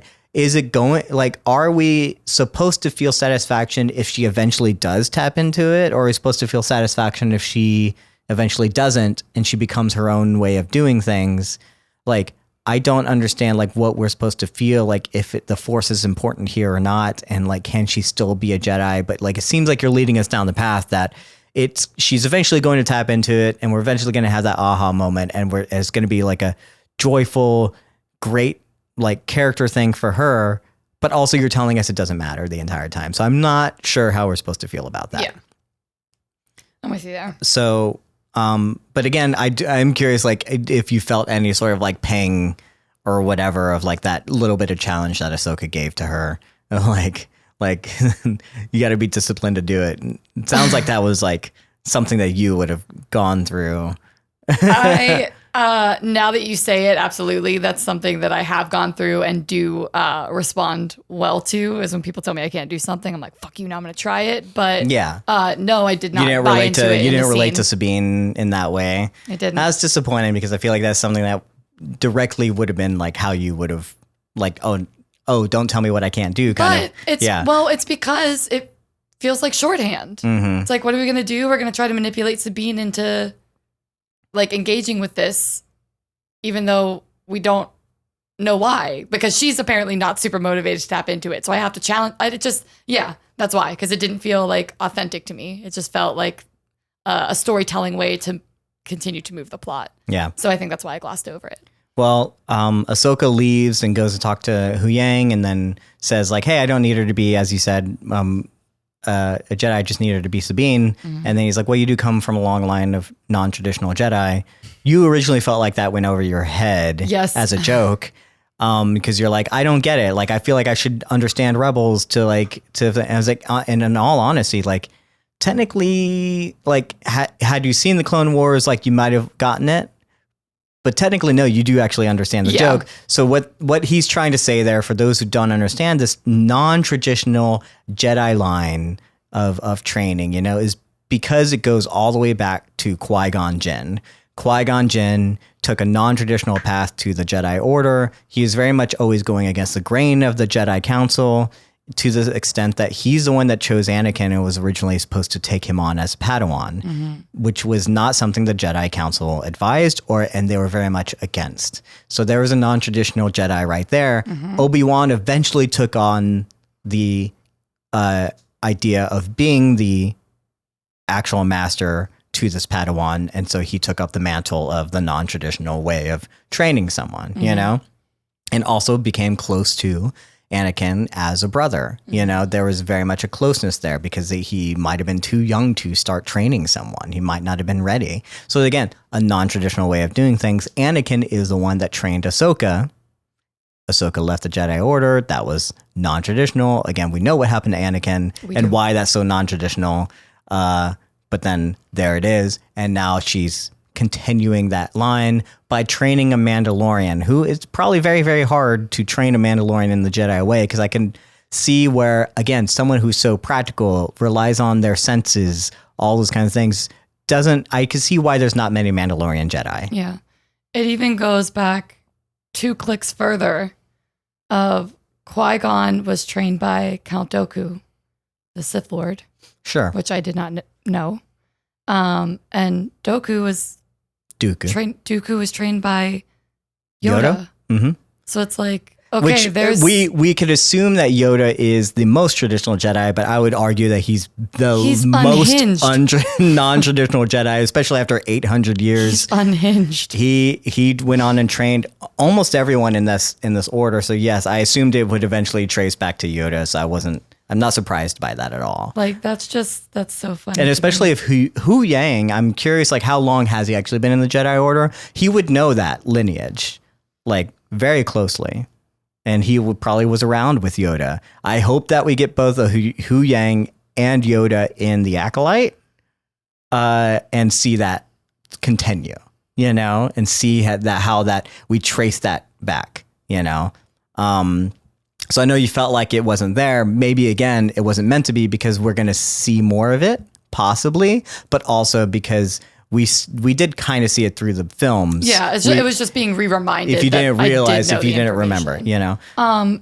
Just quickly, speaking of wanting to see other people, do you think we're going to see Leia in any capacity? Because if we're building the New Republic, she plays a big part in that. It's very hard to know whether or not we're going to get any of those things. And do you think she would show up? She would be around. I think that's why I think Mon Mothma is taking on the kind of thing there, because it is hard to say, like, how do we do it? You know, 100%. We have been very careful about how we do Luke now, and it's having hit or miss things, right? I don't mind the idea of, like, either having an actress come in and play a Leia like we did with Obi-Wan. Mm-hmm. I also don't mind doing like a deep fake or a CGI. Like, I never had a problem with those things. We have to somehow utilize these characters in some way, and we don't have these actors anymore. It doesn't have to be Mark Hamill deep faked, you know? It can just be a new actor. I think we'll forgive them for that. If you want to utilize the technology, hey, Lucasfilm has always been a great way to, like, try new technologies and making it better. That was how Lucasfilm was born. That's how ILM was born, you know, in the original Star Wars and beyond, right? So we got to find a way to do it. Right. We can't just ignore these characters, like, are there. Yeah. And if we keep just, like, just overlooking them, it's like, oh, they're off doing something else or whatever, and just being a galaxy away, circling around it, but never doing it. It's like, you got to find a way to do it. Yeah. I know it's hard. And so I think that, because we want this to not be about these characters, we want to introduce new characters and not always be beholden to bring in these legacy characters as they are now. Yeah, like, we don't need it. You know, do they actually add anything to the story? Right. You know, so if you're going to do it right. But I also understand there's controversies about things or whatever. So I don't think we're going to see her in this story. No.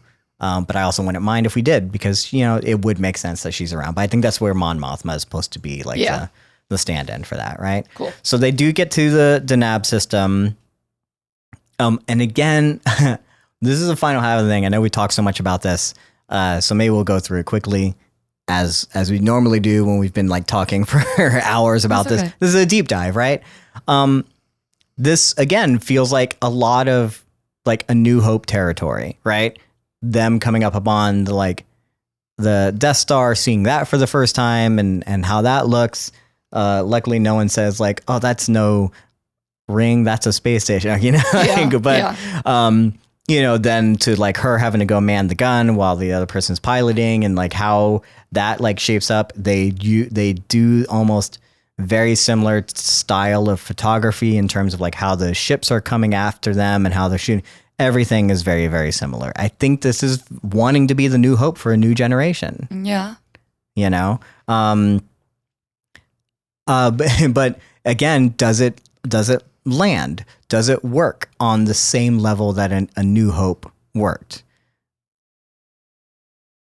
For me, I don't know. I feel like there's some part of it that is seamless in how it paces itself out, how it's doing it. I'm like, I'm seeing it. I get it. But it's also not landing for me in the way that it doesn't feel like it fits in the same universe to a certain extent. I don't know what it is. I don't know if it's just like the digital filmmaking, the way it is. It doesn't feel quite, it doesn't feel like quite seamless in that transition where it feels like this comes in from the same, you know, film or movie. Okay. The pacing is maybe just not as well done as it was done in those other films, you know? Yeah. Do you feel like it's working on as a new hope for a new generation? No. Or no? Definitely not. Yeah, no, I'm not able to conflate Ahsoka with a new hope. And I think if they were trying to, I think they're trying to pay like reverence to it and infuse those vibes because we are kind of telling a similar story in a different way, but I'm not sure that it's necessarily trying to like hit that same type of peak. I really like watching space fights.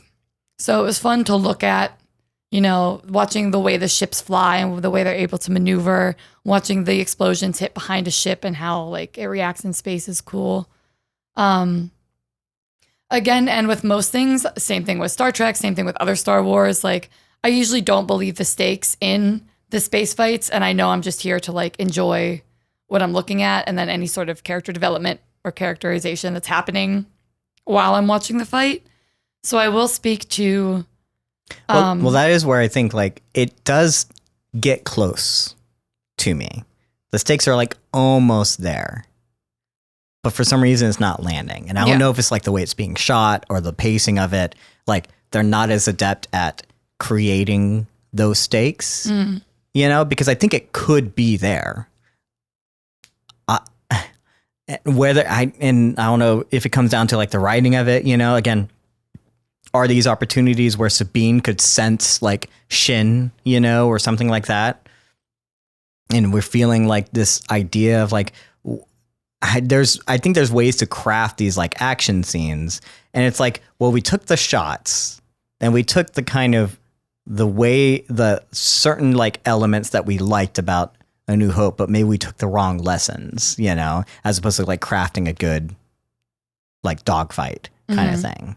Is that what you're feeling? Well, no, what I was going to say was I like seeing Ahsoka and Sabine like work together like a well-oiled machine. Sure. It's just like that felt like they could have been doing that for years together, minus the first couple of like Sabine trying to find her footing of like, oh no, I keep missing.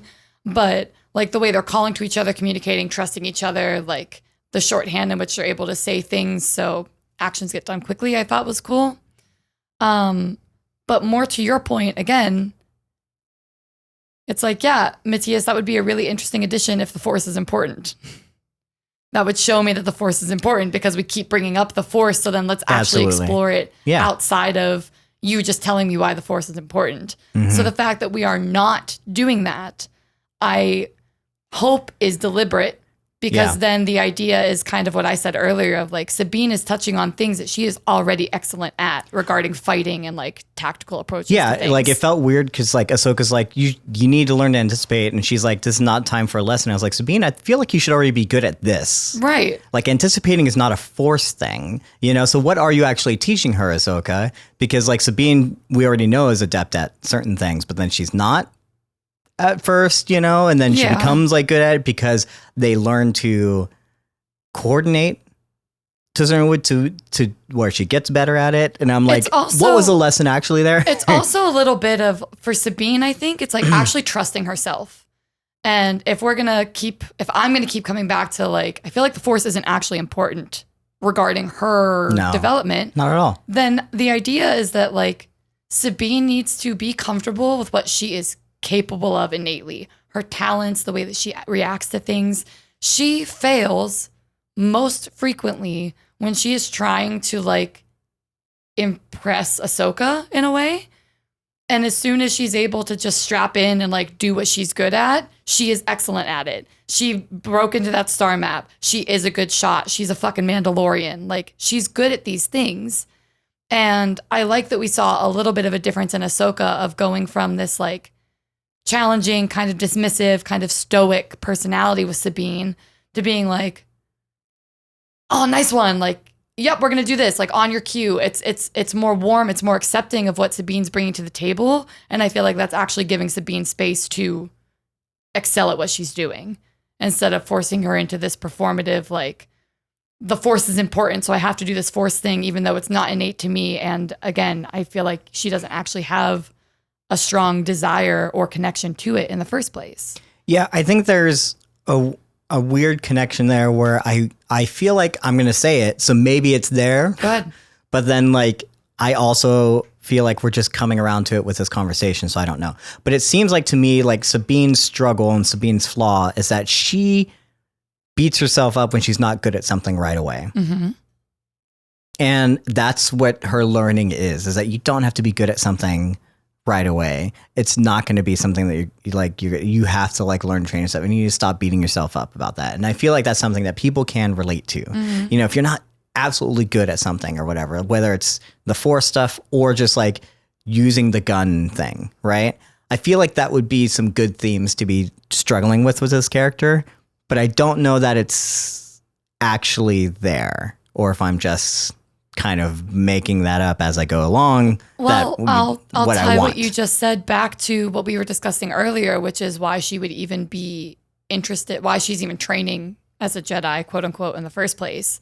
And I don't remember who said it, but we elaborated on like, what if it is just the discipline of like, training and taking your time and building the knowledge and the confidence in yourself, whether it's connecting to the Force, whether it's shooting your gun, whether it's that mental discipline of, no, you don't have to be excellent immediately because excellence comes with discipline. Mm-hmm. And yeah, that would be a really interesting theme to explore with Sabine, especially because she is a Mandalorian as well. Mm-hmm. So all those themes tie together if that's where we're actually going. But I feel like because we like Star Wars and because like we love character depth, we're pulling possibilities in because we're creating that creativity. It's not because those are actually being shown to us yet. Yeah. Absolutely. I'm curious also, I mean, whether or not we get that, I don't know, but we do get Shin. I'm curious if you think that like Shin, like what we understand about her.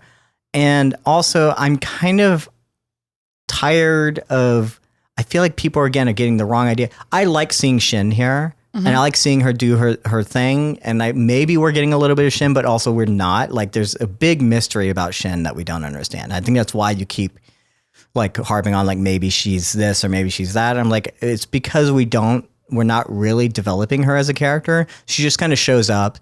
She has a little bit of snark, which I kind of like, you know, and there's a little bit of like understanding like she's really good at like what she does. But also, like,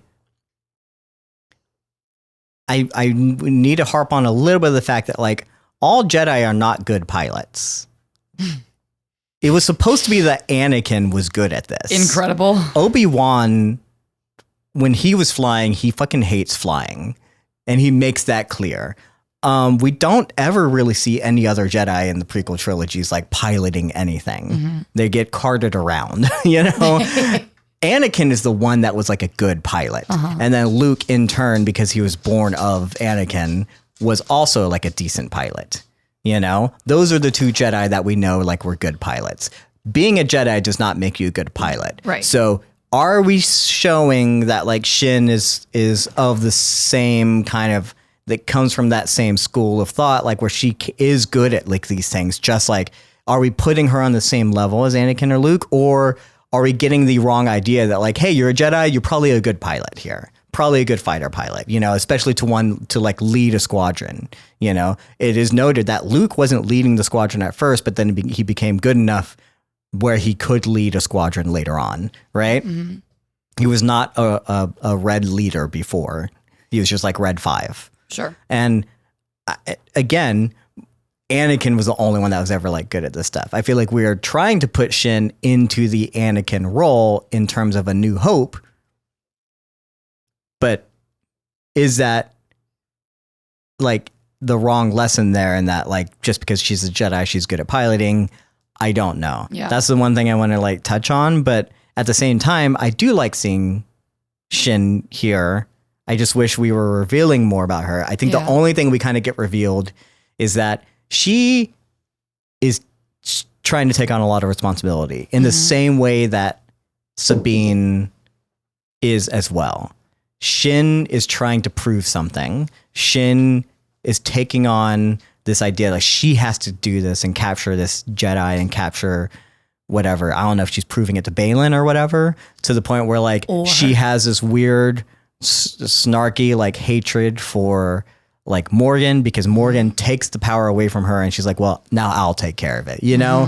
So she clearly doesn't like Morgan, but she also doesn't like that someone took that power away from her. She's like, this is my job, I'm going to do it. I does feel like she's very frustrated after Sabine and Ahsoka eventually escape, and she's super frustrated that she could not do that for whatever reason. I don't know what the stakes are for her, but it seems very personal, to the same way that I feel like Sabine could be a mirror of that. And how Ahsoka treats Sabine in that moment to how Baylan treats Shin in that moment, or even Morgan treats Shin in that moment, could be like a good juxtaposition of how we need to cultivate this idea, right? To cultivate this, you don't need to be good at this. You don't need to like with kindness versus with this commanding, like, hey, you're incompetent, like I'll do it myself kind of situation, you know? And it's funny that you mentioned that, because I'm going to keep compiling my bullshit case of why I think Morgan and Shin have the connection, is because like, you're right. It's not just like her normal snark, because we see that she respects Baylan, that he'll tell her to do something and she's like, absolutely, let me go do my task excellently.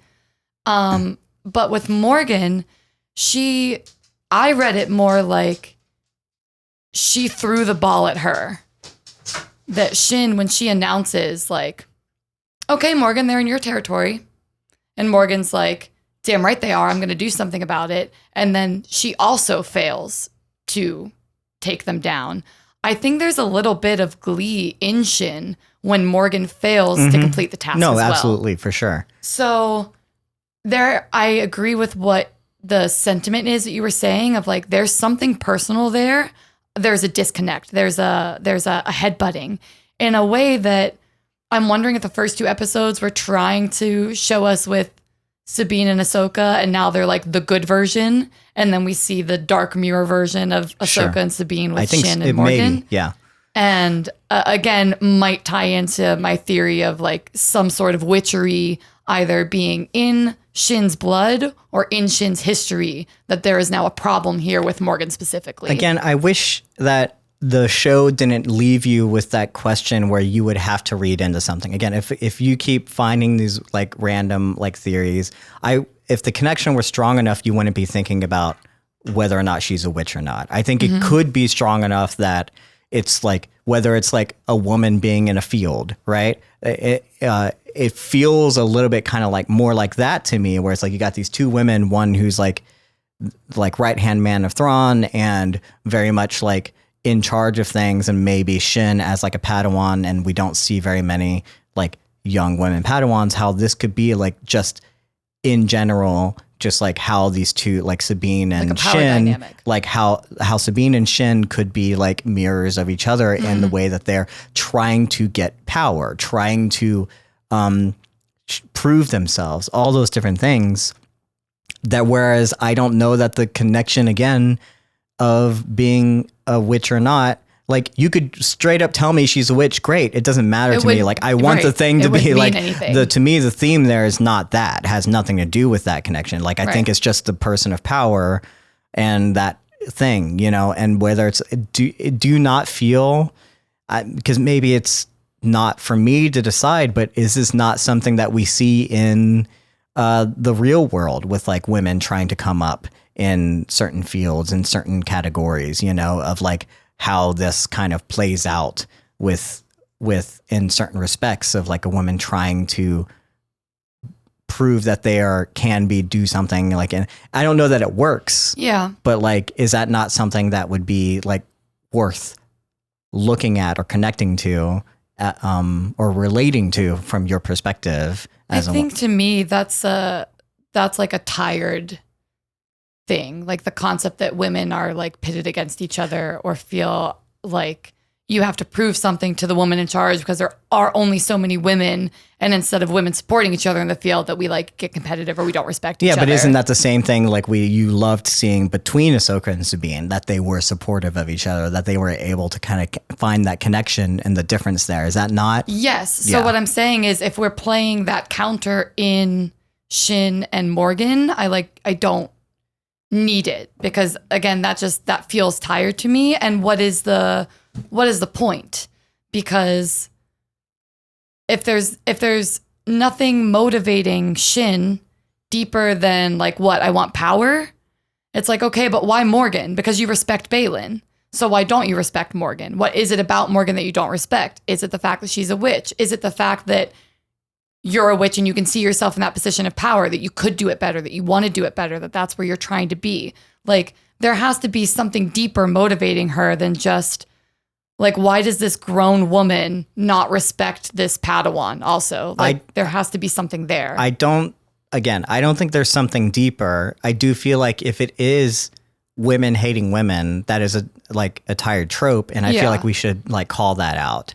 I don't know that there's anything deeper. And I feel like if you are looking for that because you don't like these tropes, maybe then in essence, like that it has to be something more, then you're going to be like disappointed. Whereas opposed to, I wish we could look at it as like a surface level. This is what it's representing. And I wish I understood more about like, what was that, you know, what is it more than just this tired trope? And if we could at least connect the dots with Ahsoka being kind of more caring or at least more nurturing with Sabine and her skills, and how that could lead to like more success as opposed to competition between these two women or whatever it is. And yeah, I do think it's like a tired trope and I don't want to see that. Right. I'm not saying that that's something that feels of course like quite relatable or whatever, though I do think if we could connect those dots, maybe they're trying to say something there. And I don't think, but yes, I don't know that it's something deeper. I don't know if it should be. I have one more follow-up question. In my opinion, I see more of a direct parallel to Baylan and Shin. So Baylan would be the Ahsoka, not Morgan. No, I think that's what it should be. I think that's like eventually, but we don't see Baylan interact with Shin during these things. Right. He maybe seems like pretty disappointed where he sends the people at the very end of the thing. And maybe that should have been like a scene between Shin and Baylan. And I wish it was more about that because when I was connecting those dots between how Sabine and Shin are being mirrors of each other, I wanted it to be Baylan as the mirror to Ahsoka and how he treats Shin in that moment. But we don't get that. We don't get that idea, that reveal. More so, like the only thing that we get is how Morgan treats it. Mm-hmm. But like Morgan isn't supposed to be the one that like. No, she's not. Know? So I wish we could understand like how Baylan feels about this, to how it's different it is between maybe Ahsoka. I wish we had that mirror there between the two relationships. It wasn't there. I do think that it's possibly there. I think it's possibly there. I think it's possibly like what they're kind of seeding and stuff like that. I mean, we are again having the conversation.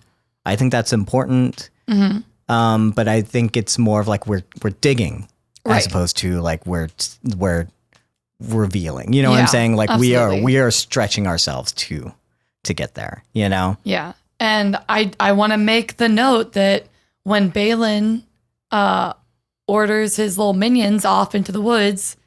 He's like, go find the Jedi. I'm like, we keep calling everyone Jedi, but also everyone's constantly saying they're not actually Jedi.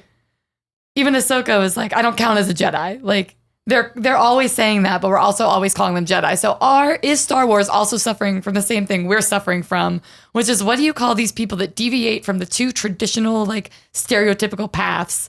So they're not Jedi or Sith, they are something else completely. And what do we actually call them? Sure. Or is it that, you know, we, like, Ahsoka needs to admit that she is a Jedi, you know, and that Sabine is being trained to be a Jedi, that we could be okay with the term. Is that what they're ultimately getting to? That being a Jedi doesn't mean, like, following the same tired order, that, like, it can mean something new. Yeah. Is that what we're trying to get to? I wish we knew. Like, get in the comments, please let us know what your thoughts are. Yeah, what do you think? As we wrap up these things, I do want to say that the hidden, I guess, success in all this, the element that is very much working for me, but is also working for me on a level that's kind of not quite as overt as I wish it was, is the music. I think Kevin Kiner, who is composing all this, is doing a really good job behind the scenes, especially in the dogfighting, and especially when they go down into the atmosphere and we see the Purgles and stuff. He's doing such a great job with the music there, and that does feel like Star Wars. Yeah. It does feel like A New Hope. And there's, like, especially, I really love the song because it has elements of the feeling of the music we got from John Williams in Empire Strikes Back with Hoth, that, like, rolling kind of, like, cadence of da, da, da, da, da, da, da, da, da, da, and I'm doing a terrible job of it, but it feels similar when they go down into the atmosphere of Denab, or not. It's the Denab system, but it's a different. I forgot what the planet is. Okay, but when they go down into the atmosphere, like, it has that same kind of cadence, and I that's one of my favorite kind of composings of the score, and compositions of the score in Empire Strikes Back and from original Star Wars, and it feels like that here, and I love it. And I love what he's doing here. I loved what he did, like, in the initial kind of dogfighting stuff or whatever. I think he's doing such a great job, and I wish we could, like, I wish it was more, you know? I wish it was more overt and almost, like, to the point where, like, again, these themes in Star Wars is big and they are bold, you know? And I feel like you could overtake the element, you know, you could give me the feeling a little bit more. You could push a little harder. You can bring it, you know? Why not? Take some big swings. And I think he's trying to. I think he's trying to be too subtle, you know, but, like, I feel like you can bring it more. And maybe as episodes continue and stakes maybe raise, the musical intensity will change factors as well. But that said, we can talk about dogfighting all day. All I will say is that I understand where Star Wars is coming from and why they do space fights the way they are, because I am writing my own script where I'm trying to do realistic space fights, and we don't ever do it right. Let me just tell you, a dive doesn't work in space. A dive as a maneuver, that just doesn't work in space. There's no reason for you to just do a dive, you know, and it doesn't make any sense to me, mostly because, like, if you're going to dive in atmosphere, like, you're using the momentum of, like, gravity to like help that and to throw off the other people and all the, but there's no gravity in space, so it doesn't make any sense. So that's just a nitpick, and that is your nitpick corner with Mattias on dogfighting. Nitpick corner, I like it. In Star Wars in here. Purgles. Shannon. Yes. When I first learned about star whales, which, side note, if we were to change Star Wars to just star whales, technically I'd be down. We could just, like, retcon everything. It's all star whale. It's all whales. It's all star whale. When I first learned about star whales in Rebels, I rolled my eyes so far to the back of my head. I don't get it. Did you watch Rebels? No. When I heard about it, like, okay. do you not? people can learn about things without watching something. Like I have learned everything about Star Wars Rebels that I need to learn from like again, go watch Star Wars Explained, go watch YouTube videos. Like I've learned about it. Go watch, know what is up. Go watch Nerdist, you know, like they will tell you the stuff. And I've learned, I follow the things, right? When I first learned about Star Whales, I was not into it. I was like, I was like, this is some crazy cuckoo. I have no idea where it would work, right? I don't get it. I saw them in the animated, I saw clips from the show and I'm like, I was like, okay, things that can go at hyperspeed. I'm like, this is out there. This is sci-fi something that I'm like, I don't know that it feels like Star Wars. And I was like worried when they seeded them in The Mandalorian and we maybe saw them in hyperspace. And then I was like, oh man, I was worried about seeing them in live action. Seeing them here absolutely worked for me. Seeing them in this atmosphere, seeing them like kind of like, and seeing how big they're supposed to be as opposed to their animated counterparts. I feel like they look bigger than they normally, I mean, they are supposed to be almost as big as Star Destroyers too. Like it is seeing, there's something about the scale of it and the majesty of it and the awe that actually worked for me. And I'm like, man, these Star Whales, they're pretty cool. So let's change Star Wars to Star Whales, where this is it. This is what Star Wars has always been about. They're the main characters. It's great. But what about you, Shannon, learning about Star Whales and seeing them for the first time? Did you feel like it worked? So, my first Star Whale experience comes from Star Trek, where it very much worked for me. And my second experience with some form of Star Whale came from Doctor Who in an episode that also really worked for me. So upon realizing I was going to have another beloved sci-fi franchise give me space whales, I'm like, space whales are canon. When we achieve warp drive capabilities and we become part of the Federation, we are canonically going to meet space whales. I'm calling it right now. Space whales always work for me because I love the idea that like the ocean is as confusing and majestic as space is, just in a different way. Mm-hmm. And so, yeah, the idea of these like beautiful, large, intelligent creatures in the ocean also having space counterparts makes so much sense to me. Whales are cool, period. So I'm very glad that whales work for you in this environment. And the Doctor Who episode I'm referring to, they use, they build cities on the backs of these space whales because that's the only way the cities can survive.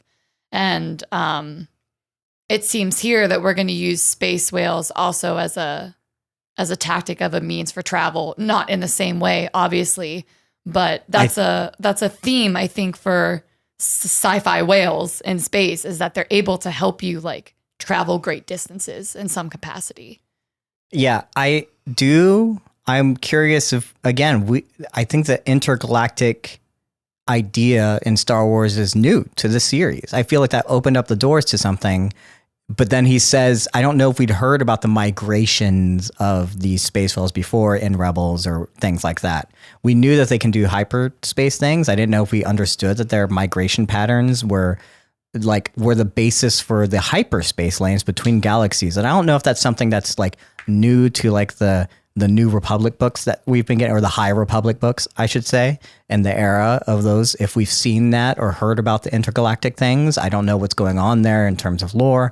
And then I also don't know if we're going to get maybe some of that in the Acolyte, that see like hyperspace, intergalactic hyperspace lanes, So I do love this idea that they were based off of the, migration patterns of these larger than life creatures.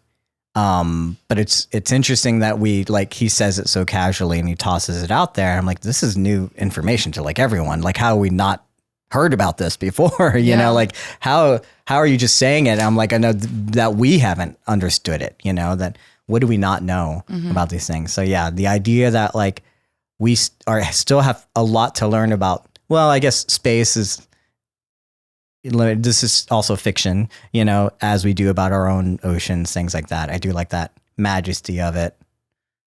that, deep knowledge, whatever, Yeah. just the vastness of it all. It is pretty cool. And it does feel like to me, as you said, that when this ring eventually goes where it goes, it does feel like that there's that like look of understanding that Ahsoka is like, we got to use these purgils to also get there. Like maybe follow them. I think they're going to use the purgils to get to wherever that ring goes. Whereas the ring's going to take its thing. I don't know how they're definitely not going to, they're going to use the purgils. Yeah. We're going to see some hyper space traveling whales in the next episode or two. Absolutely. I'm down.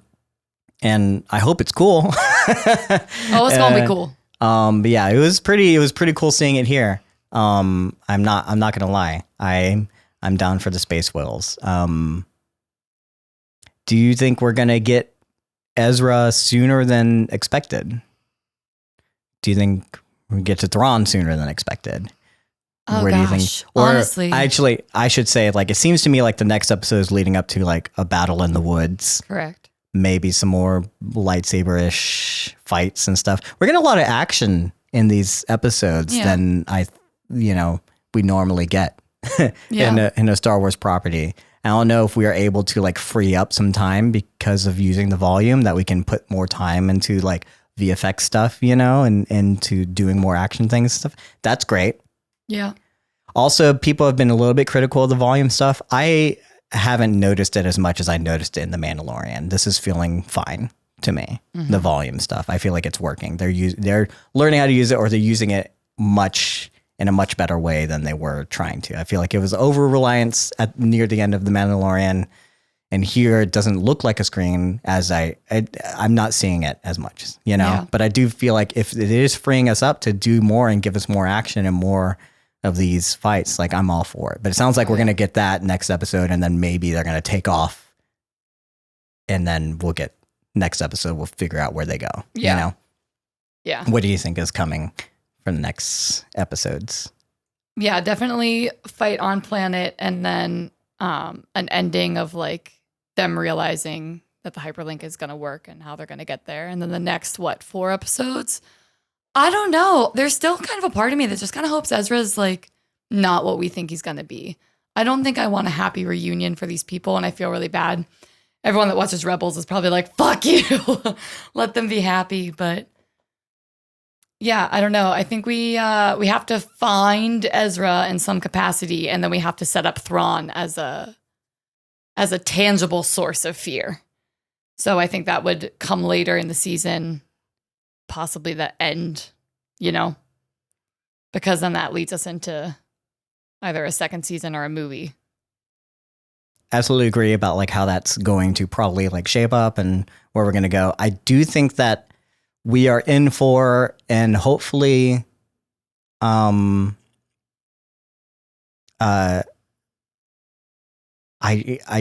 don't know. I don't know how true this is going to be. Hopefully I'm right, but I do think also with the idea that like Hera got cut off when things happen. So she's probably like, as much as how Hera is, and she's supposedly the mother of this whole group in the crew, and she has clearly a loyalty to this crew, that she's going to find a way to get something out there to check it out and help with Sabine and Ahsoka.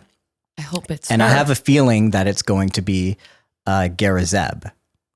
Garazeb, who was another member of the Ghost crew, and who we have seen is working with the New Republic as like a pilot or whatever, with the squadron that what we've seen in The Mandalorian. We got like a little bit of a cameo from him, and I think they just call him Zeb, but I can't remember.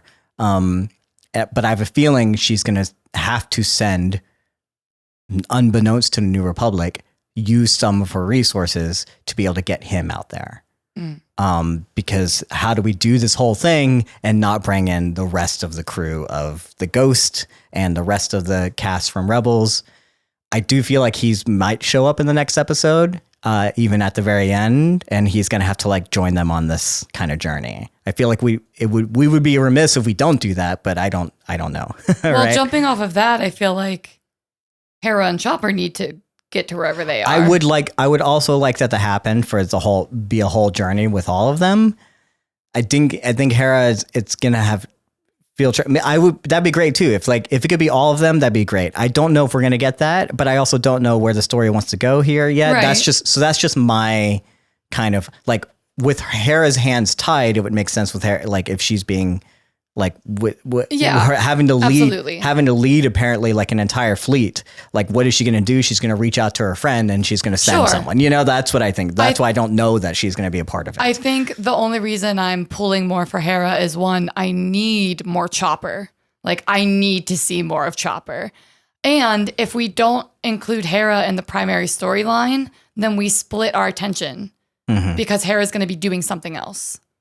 With the New Republic or something. And it's like, I don't really know that I need to spend time with them. So I would prefer Hera come to the main storyline and have it be Hera, Shin, Ahsoka, Sabine. I think unfortunately it's either the fact that like whatever happens, like Hera is going to just be like doing these things and maybe like has to show up later with the fleet, like near the end. Maybe. Of this thing, maybe to destroy this ring or something or whatever. And that'll, like, I think it's more of like background, like we introduced her and now we got to use her later, which is unfortunate. I don't want that. I agree with you. It'd be great if she was part of the actual story, that this is basically Rebels 2.0. That would be fun and fine. But it seems like more of the way that they do it is like we are seeding other things and then she just shows up later and then maybe she'll have a part later on, especially if you want to focus more on Sabine and Ahsoka and things like that.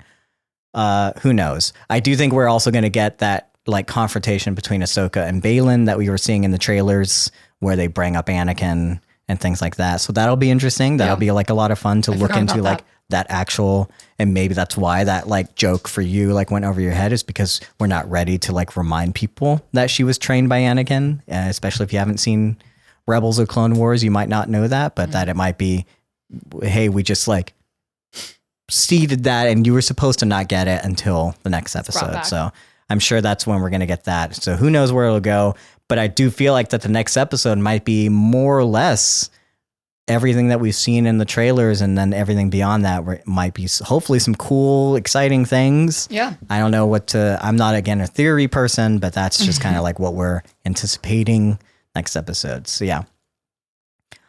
So I guess is that the end of our discussion of episode 3. Time to fly. Time to fly. Well, this has been a great episode to talk with you about, and I am kind of excited about where things are going. I do think again we've talked around of what these themes and stuff could be, even if they're present or not present. Maybe they're working, maybe not working.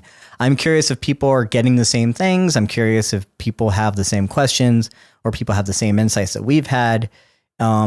And if you are, again, you can email us at codependentcontent@gmail.com. You can go to vulgarianorder.com and then find our Discord and just like chat with us on there. Or you can comment on our YouTube, which is where we put these podcasts every day. We do stream this live every week on Discord. So you can definitely like hit us up in the chat, find us there and be with us on the discussion as we have the discussion. Maybe it'll be a little easier, but feel free to engage with us in any way, even if it's just clips on TikTok, that's fine. And don't be an asshole. Right. So, in the meantime, after all that said, we have 5 more weeks of Ahsoka. Shannon, are you down to,